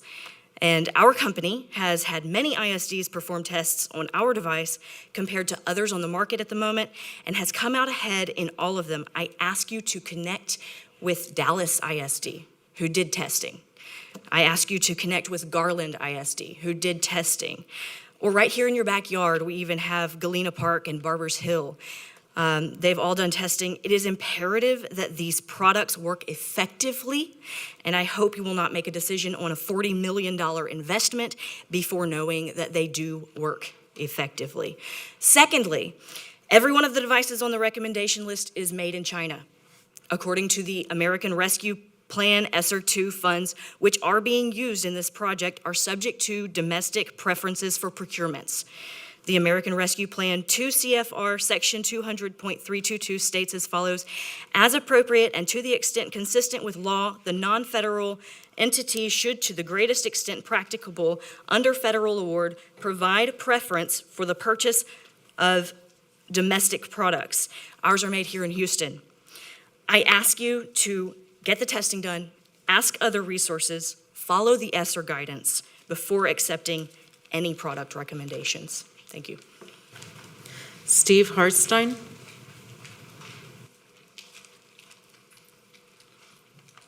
Good evening, Mr. Superintendent and Board Trustees. Thank you for allowing me your time. I am here in consideration of the Agenda ESSER Air Filtration Project.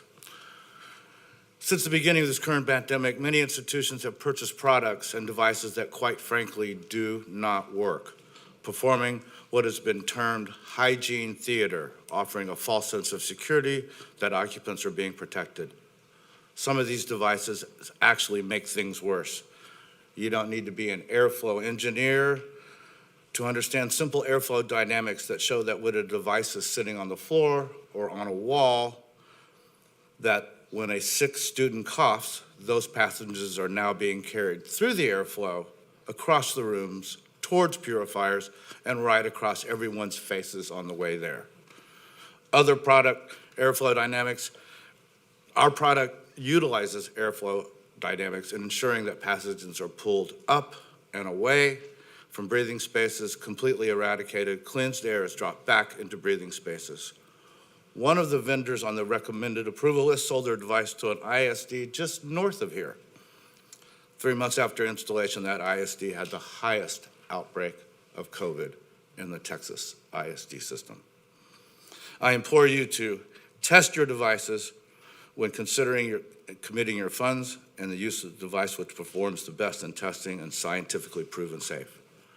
Like Andrea, finally, all the devices on the approved list are made in China. Ours is made here in Houston, Texas. Thank you for your time. We have 2 speakers on this topic who have registered to address the board via Zoom. Speakers, please remember that we must see you live with your camera on as you speak. If you're watching the meeting live on another device, please mute the meeting audio when you speak to avoid audio interference. Turn on your camera and begin speaking.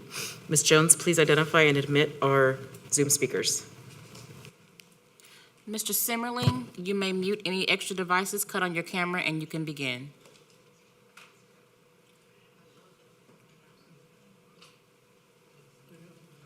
You're muted.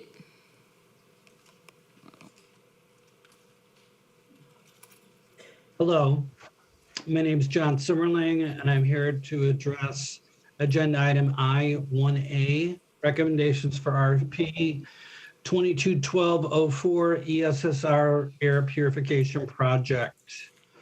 Thank you for allowing me to speak today. I'm the Chief Science Officer for Illumipure, which is one of the products that was submitted for the RFP. I have a graduate education from Johns Hopkins, biomedical technology, molecular biology. I'm going to make this quick. I know I have 2 minutes.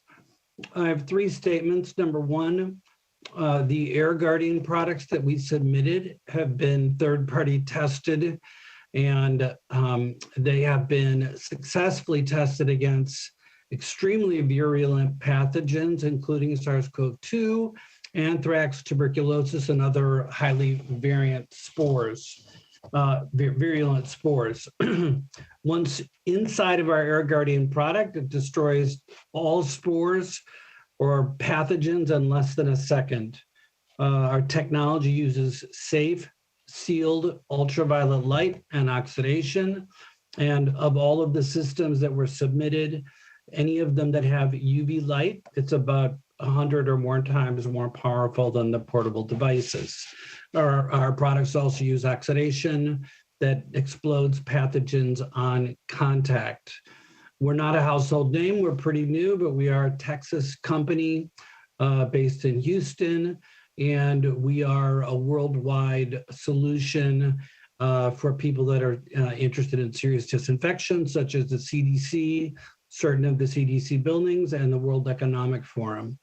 We also use HEPA filters, but we don't need to use HEPA filters because we kill anything that enters our device within fractions of a second, and it never gets a chance to reach the HEPA Thank you, Mr. filter. Simmerly. Thank you.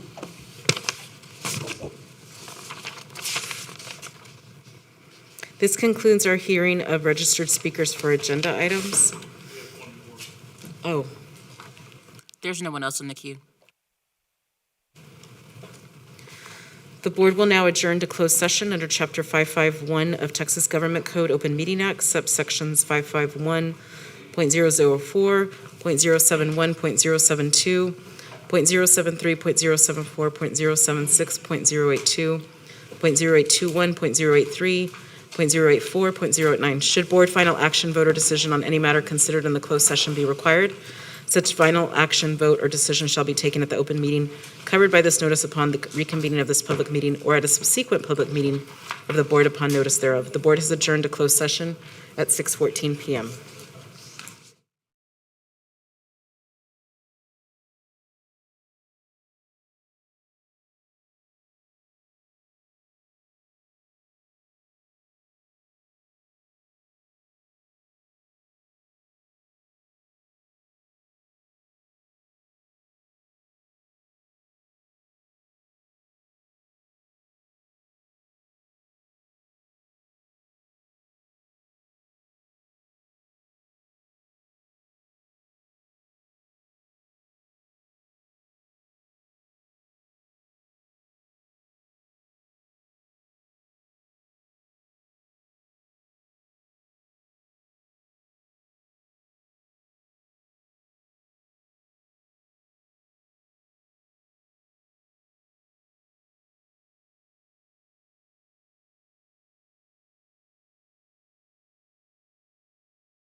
We are, oh gosh, this meeting is now reconvened at 6:38 PM.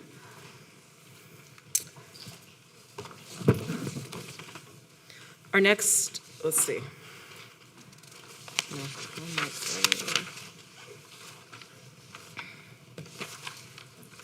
Do I have a motion to approve the minutes of the agenda review meeting held on February 3rd, 2022? Second, Hernandez. We have a motion by trustee Santos and a second by trustee Hernandez. Please vote.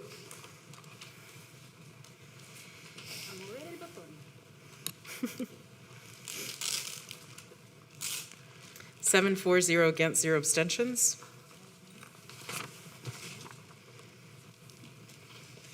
We are now ready to consider a discussion or a report item. A2, acceptance of board monitoring update, presentation of goals 1 and 2.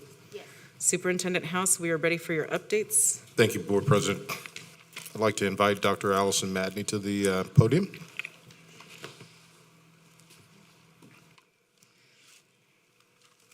All right, good evening, trustees. And as we get the presentation pulled up, this evening we'll be reviewing goal 1 and 2, not the progress measures, but the actual goals themselves with great anticipation. The timing was not accidental to do taper first and then this goal presentation because when the trustees adopted these goals, they chose taper as the data source. So the goals, even though we're looking at 2020, 2021 data, we had to wait for taper to be released to ensure that we were aligned with that data source. So we're going to go through this due to COVID. This is our first time to evaluate this board adopted goal. And as a reminder, goal 1 states the percentage of third grade students performing at or above grade level in reading as measured by the meets grade level standard on STAR will increase 8 percentage points from 42 to 50 in spring 2024. So we did not meet this goal. We had a decrease of 10 percentage points from 2019. You can see the blank 2020 time period there with a lack of STAR data. Our 2 years of data prior to that, 18 and 19, and we set out the 42 with the intention of level setting coming out of COVID. So having the 42 in 2019 we were hopeful that we could maintain that performance in 2021, despite all of the formative assessment that we were monitoring last year showing that the declines were occurring. We saw decreases across nearly all student groups. So when we look at our results by student group, we can see, and this is House Bill 3 requires us to look at each of these student groups. I'm going to orient you to this chart because it's pretty busy. So across the top, we've got the school years, the prior year's data, the current is 2020, 2021 that we're looking at, and then we've got our subsequent school years. The top section is all students. The top of that row says actual, so that's the actual performance data. And then we've got the target that was set through our target setting process. And those of you who were trustees at the time when we were developing this, I shared that we looked at the methodology for the district and campuses. We looked at historical and then did percentage increases based on some bands. So those targets were set with the same methodology that we set the campus level targets. So again, knowing that we wanted to be at 50% in 2023-24, then we backed that up. So each of the targets for each of the student groups is there. In red is an area where we did not meet the target. The green highlighted box is the one area for reading, third grade reading, that we did meet or exceed the target that we set for ourselves.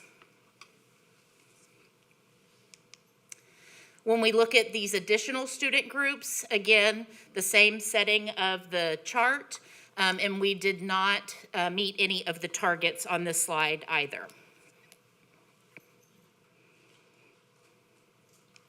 So in looking at next steps for reading, it's important to know that we've talked about these things historically. We've got many more new next steps, specifically the strategic plan, things that Dr. Bird has talked about around curriculum. This data was really actionable in July when we received it. So our curriculum teams, our principals, our assessment teams have been using this data. We've known about these drops, and so they've been using it throughout the year to plan to identify things like House Bill 4545, targeted tutorial students. So it really has been operationalized in our work so far, but continuing that ESSER tutoring and the curriculum pieces moving forward is going to be critical to our work. For goal 2, this is our math goal. The percentage of third grade students performing at or above grade level in math, as measured by the Meets grade level standard on STAR, will increase 8 percentage points from 46 in spring 2019 to 54 in 2024. So again, here's our actual data. We did not meet this target of 46. Again, that level set. We saw the slight increase from 44 to 46 in 2018 to 2019. Wanted to maintain. We were hopeful we could, despite the research that had been shared with us along the way about the impact of early mathematics specifically, taking a significant impact from COVID and remote learning. We saw a decrease of 22 percentage points from our 2019 data, and the decreases again were seen across all student groups.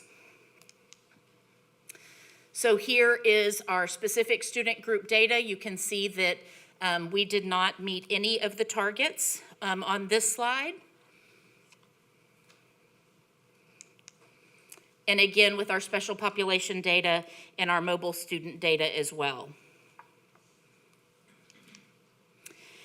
So again, continuing on the idea that this data has been used in looking at next steps, looking at how we account for those concrete losses from math and in increasing teacher literacy around filling those gaps for our early mathematics students. These are students in 4th grade now. And so being able, typically we see them transferring from concrete about that time, but there's had to be continued work ensuring that they have that base understanding of mathematics. And that concludes the data component of the goal presentation. Thank you, Dr. Matney.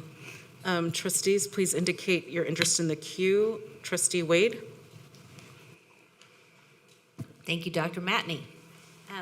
I know that there was a question that we've done our Q&A, but in the written form, but I wanted to ask what kind of, because there was so much online learning during this season, I was wondering about asking parents for data from their point of view at home, working with the kids. What they found was to keep them engaged.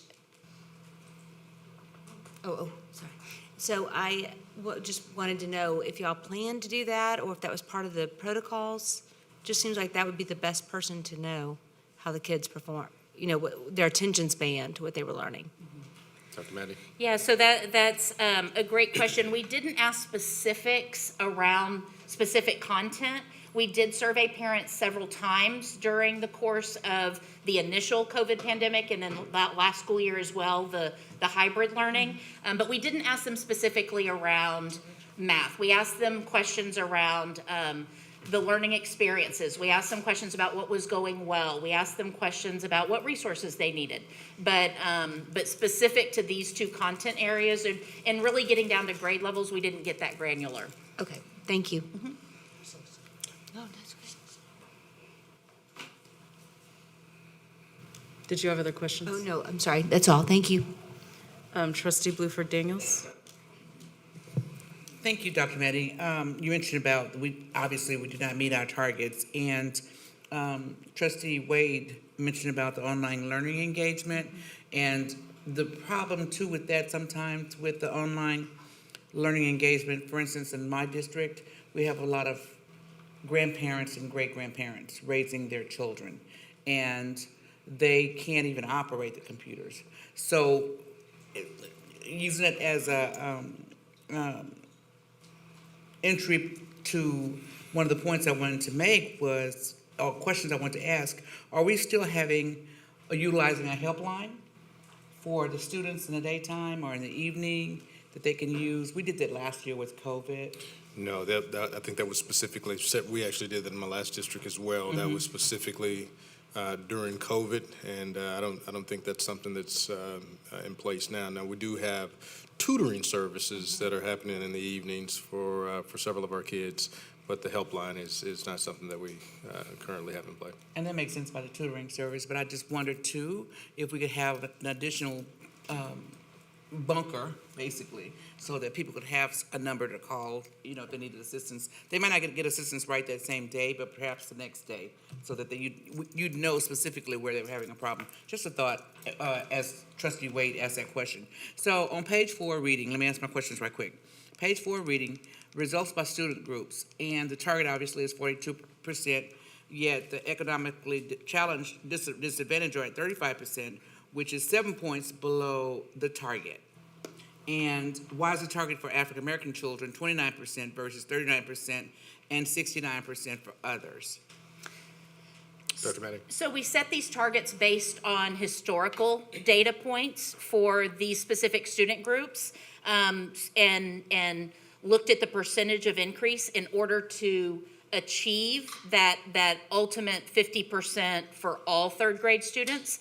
And so they're different just because their starting points were different. But in our formula, we did account for if you were lower, so if you were in the 20s, for example, you did have to make up more in order. So it wasn't that everybody had to increase 5. You actually had to increase a greater percentage if you started at a lower place. That was to try to achieve that 42%. So okay, I got it now. So are these middle of the year results that we're looking at right now that's presented? No, ma'am, they're end of year from last year. So 2020, 2021 STAR assessment. So end of year, it was administered in May of last year. Okay.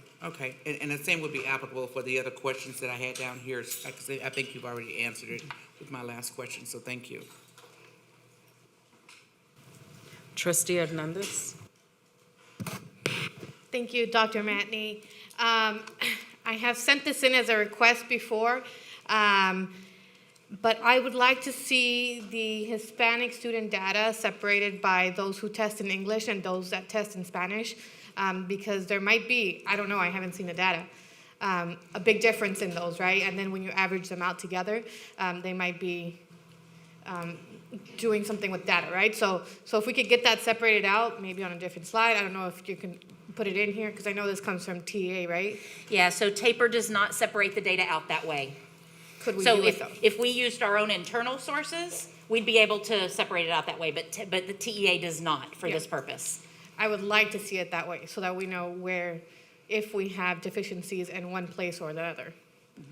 And then we can see that our white student population did well in reading, but not in math. So can you explain a little bit more about why you think that happened? Dr. Manning.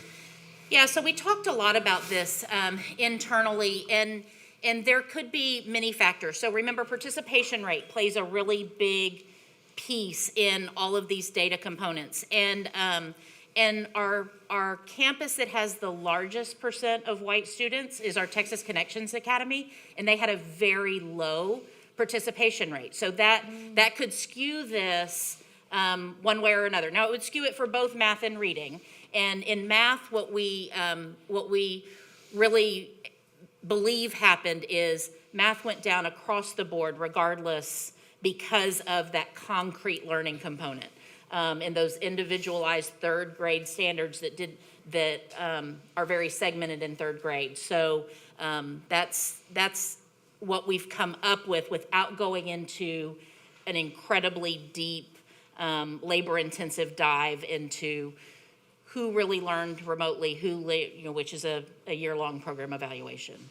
You might not know the answer to this question, but of a follow-up from what you just said. Has our Texas Connections Academy historically been majority a white student population? Or is that something that changed during COVID? No, that's historically a large population of their students. Okay. And then my last question is about the math curriculum. I'm a little bit confused because earlier it was stated that there was going to be one curriculum for the whole district, but then also it was going to be piloted in certain schools. So I'm a little bit confused about those two things, because if we're buying something for the whole district, but we're piloting at certain schools, like how does that work? Yeah. So I think a pilot probably is a poor choice of words, really a phased implementation. So we're not going to implement it all at one time because of the earlier comments. We want to make sure it's a successful implementation. So we looked at the schools that have the highest need. So that's transformation schools they're getting it next year. And then we let principals opt in if they wanted to do that. And so we have several schools. There's about 30 elementary schools, and then about the same number of middle schools that have opted in. So we want to be sure that we're able to support the implementation very well, and we also want to have those early adopters opt in so that we have places to send people to learn next year as the district is transitioning to this curriculum. So what are all the other schools? So so they'll continue using the curriculum resources that we have right now, that are adopted right now. Which could be how many different resources? The district support one is Go Math, and that's what schools use, and then that's what is on the hub. Those are the resources that are connected to the hub. There are schools, though, there certainly are schools that have bought supplemental things, and they would continue using those, but the district curriculum is still in place until we transition to Eureka. So in 23, 24, everyone's going to be using the same? In 23, 24, that's correct. Okay. Yep. Thank you.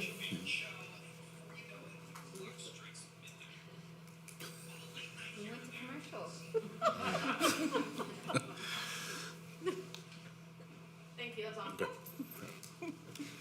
Trustee Baker. Yes, I have a question in regards to the 8% goal that was set for math. Was that goal set by the TEA? And if not, or if so, and I've asked this to a colleague before, is there a way we can set the goals higher? Because we know that the pandemic and other things, like what Trustee Bluford Daniels mentioned, could have affected the goals. Children are very smart. Children are, they bounce back. And so if you set up a higher goal, perhaps we can overcome our deficit and improve our overall school district, not only in math, but in the other categories as well. So who has control over setting the goals higher? That is a great question. All of you do. The goals are, I saw smiles behind masks. The goals are owned by the trustees. The progress measures are owned by administration. So this goal actually was set by this body in spring. It ended up being fall of 2020. Right before. Fall of 2020 going into spring of 2021. So we didn't know what the pandemic was going to look like, what the outcomes were. There was lots of conversation around that little number 8 right there. It looks so innocent that there was a lot of conversation around it. Yes. Yes, and so, but the trustees are the ones that come up with the language and the targets for the goals themselves. Okay, colleagues, we got some work to do. We need to increase those goals, give the children a higher goal. They have to be attainable. Yeah, but put some more trust in our children. Okay, thank you so much. Trustee Santos. Thank you, President Cruz, Dr. Matney, for the presentation. I'm going to piggyback off of Trustee Hernandez's question. So what school districts are using this highly effective curriculum? Eureka, you said? Yep, Eureka. So there are several large school districts. Dallas ISD is using it. Aldine right here in Houston area is using it. There are, I can get you a full list of districts, but there are several large urban school districts. Yes, if you could do that with I know we're the largest Sure. district, but with similar demographics. Sure. So what's their data with their struggling schools using Eureka, and what's the data with their highest performing schools using? I can give you more, I can get you a written response to that. Okay, and how long has Eureka been around? It's been, so it's actually started as Engage New York. That's the original version of it, and then now it's been transformed into Eureka. So it's been around probably since 2013, probably somewhere around 2013, but I'll verify that for sure. And what I will say, it's highly regarded in the market right now in terms of not only the research, but the results. But we'd be glad to provide some of that insight for you guys so you can take a look for yourself. Okay, thank you. And Dr. Matt, you said that during the taper report that this was the last time we were going to see the writing portion. And why is that? Yeah, so the test is being redesigned. Writing is actually being embedded. It's not going to be a standalone 4th grade, 7th grade test. It's being embedded in every reading test, just like it is for English 1 and 2, every reading test grade 3 through 8. So it's the last time you're going to see it stand alone. It's Right. not the last time our kids are going to be writing. So that begs the question, thank you, Trustee Baker, would it, of course, less testing, but would it be more beneficial for us to switch to writing portfolios as opposed to multiple choice, kill drill, whatever, the CBAs that we use? And we can definitely take a look at the strategy. I don't know if, Dr. Byrd, if you have any additional insight or opinion there. I think with the doing of STAR, the changing types of questions they're asking and this additional thing, there's a couple, Dr. Matney and I have actually been talking about our assessment program overall and how we can reduce testing but still get, actionable data for teachers. So we're in conversation about that right now. We'll have And I updates know, soon. correct me if I'm wrong, but there are school districts in Texas that have switched or changed their goals and used the critical writing, or what was it, The portfolio.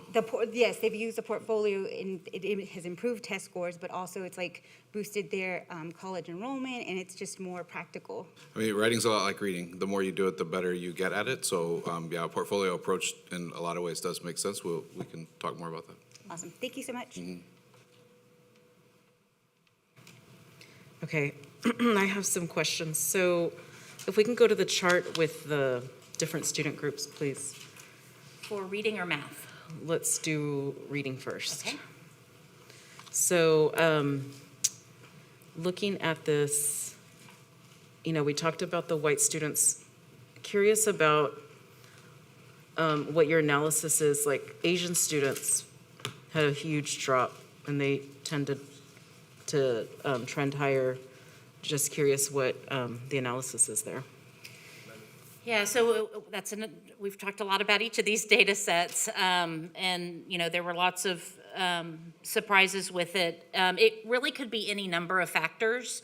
And again, going back to what I mentioned earlier about really doing a deep dive and an analysis, we pivoted to spend our time on moving forward and helping departments track the data currently moving forward instead of dedicating one staff member to really do a deep dive in this. This is where our students were. Now they're all back in person, and so how can we shift our efforts moving forward? We've got some speculation about different things, and if we did a program evaluation, I would know exactly what I would want to look at and the data to pull to do that. But it's just about supporting moving forward. Are you planning to do a program evaluation? We haven't for lots of reasons. The most important reason is we did not set up COVID as an experimental study. It just happened to us. And there were as many reasons for students staying home as there were for students coming in person during last year. And so we've talked about it, but what we've decided is our time is better served with our limited resources on programs moving forward, assigning to strategic plan, the ESSER pieces, instead of doing a postmortem on a lot of things that were just out of our control with students. We know where our students are now, and that's what's most important, to get them to move forward and monitor their growth.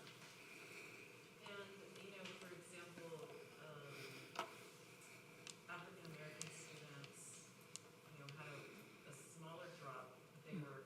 super low to begin with, right? Hispanic students, a slightly bigger drop. What's the analysis there? Yeah, so it goes back to we really haven't done a deeper dive. Okay.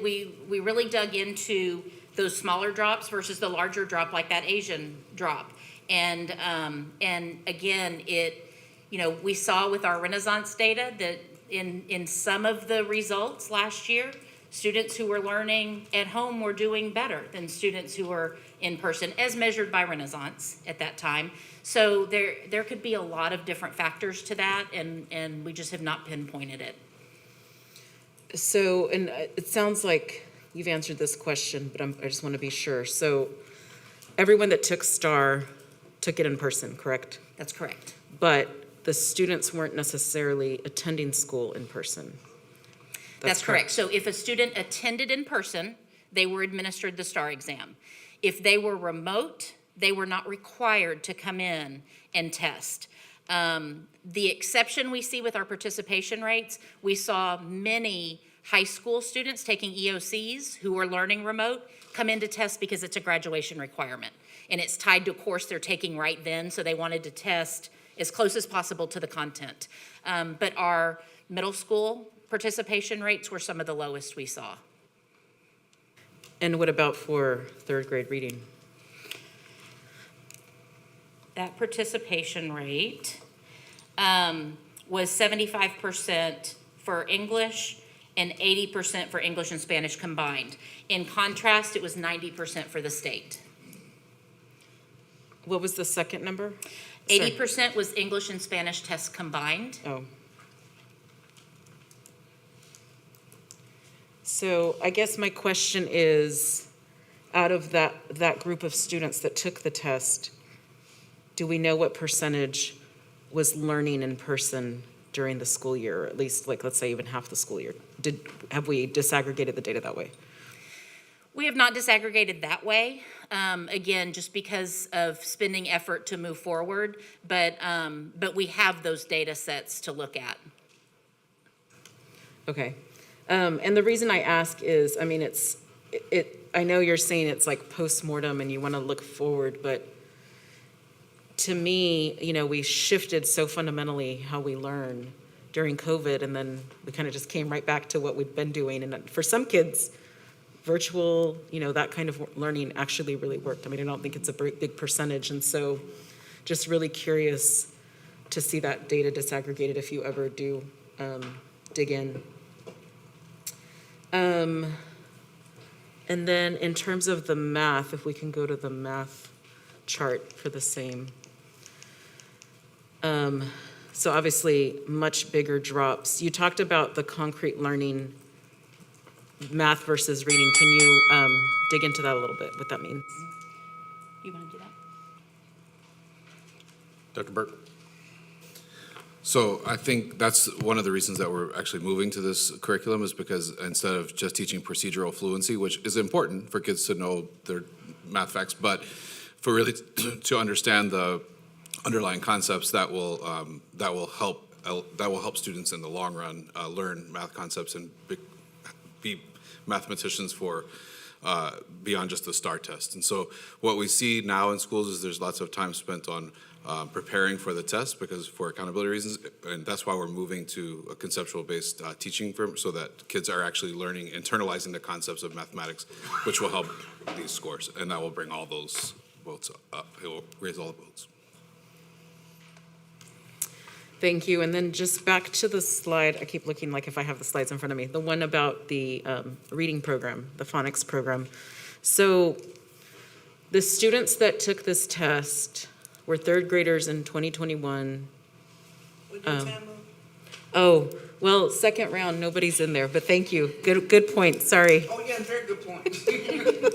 Second round, if anybody wants to get in the queue, I'm the only one.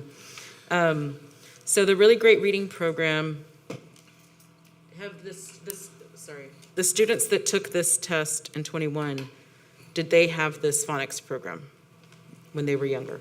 No, they wouldn't have, because it was new adoption. So that really is in the schools now, and it's being used really this year for the first time on a district-wide a district-wide use.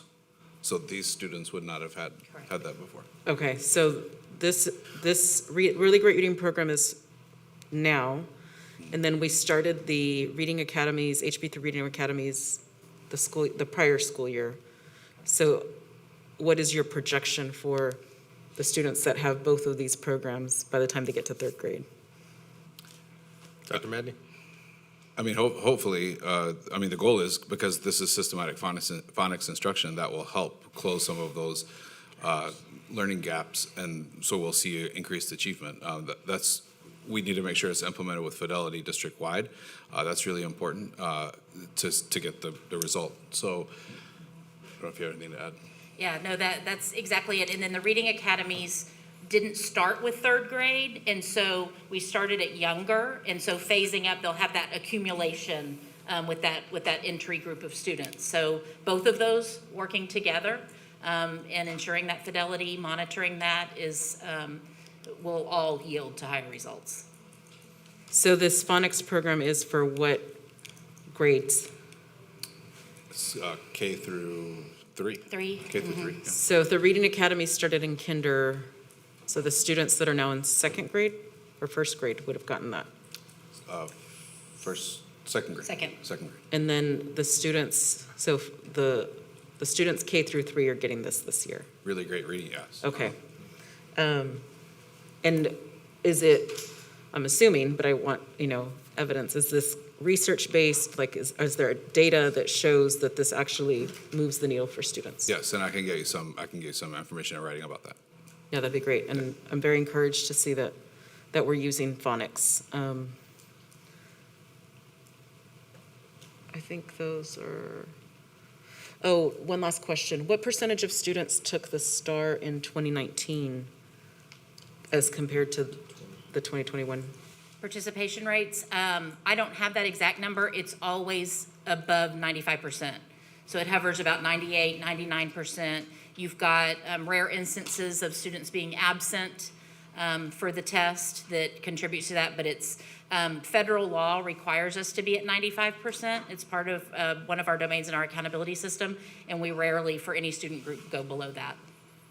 Okay, thank you. Thank you so much for the answers. Trustee Bluford-Daniels? Thank you. What is the name of the phonics program? I don't have it on my computer right here. Really great reading. Really great reading. If you go to the website, they have little exercises for pre-K, kinder, first grade, etc. If you just Google it and go to the website. Thank you. All right. We will now move to accept the presentation given to us. May I have a motion? So move, Santos. We have a motion by Trustee Santos and a second by Trustee Wade. Please vote.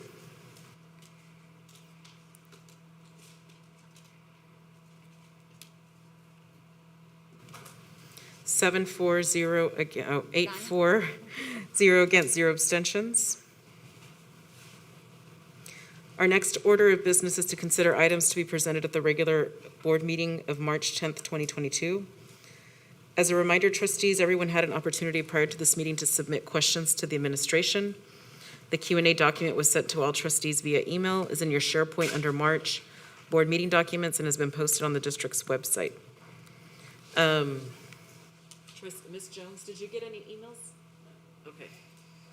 So I only saw one item held for discussion, A2.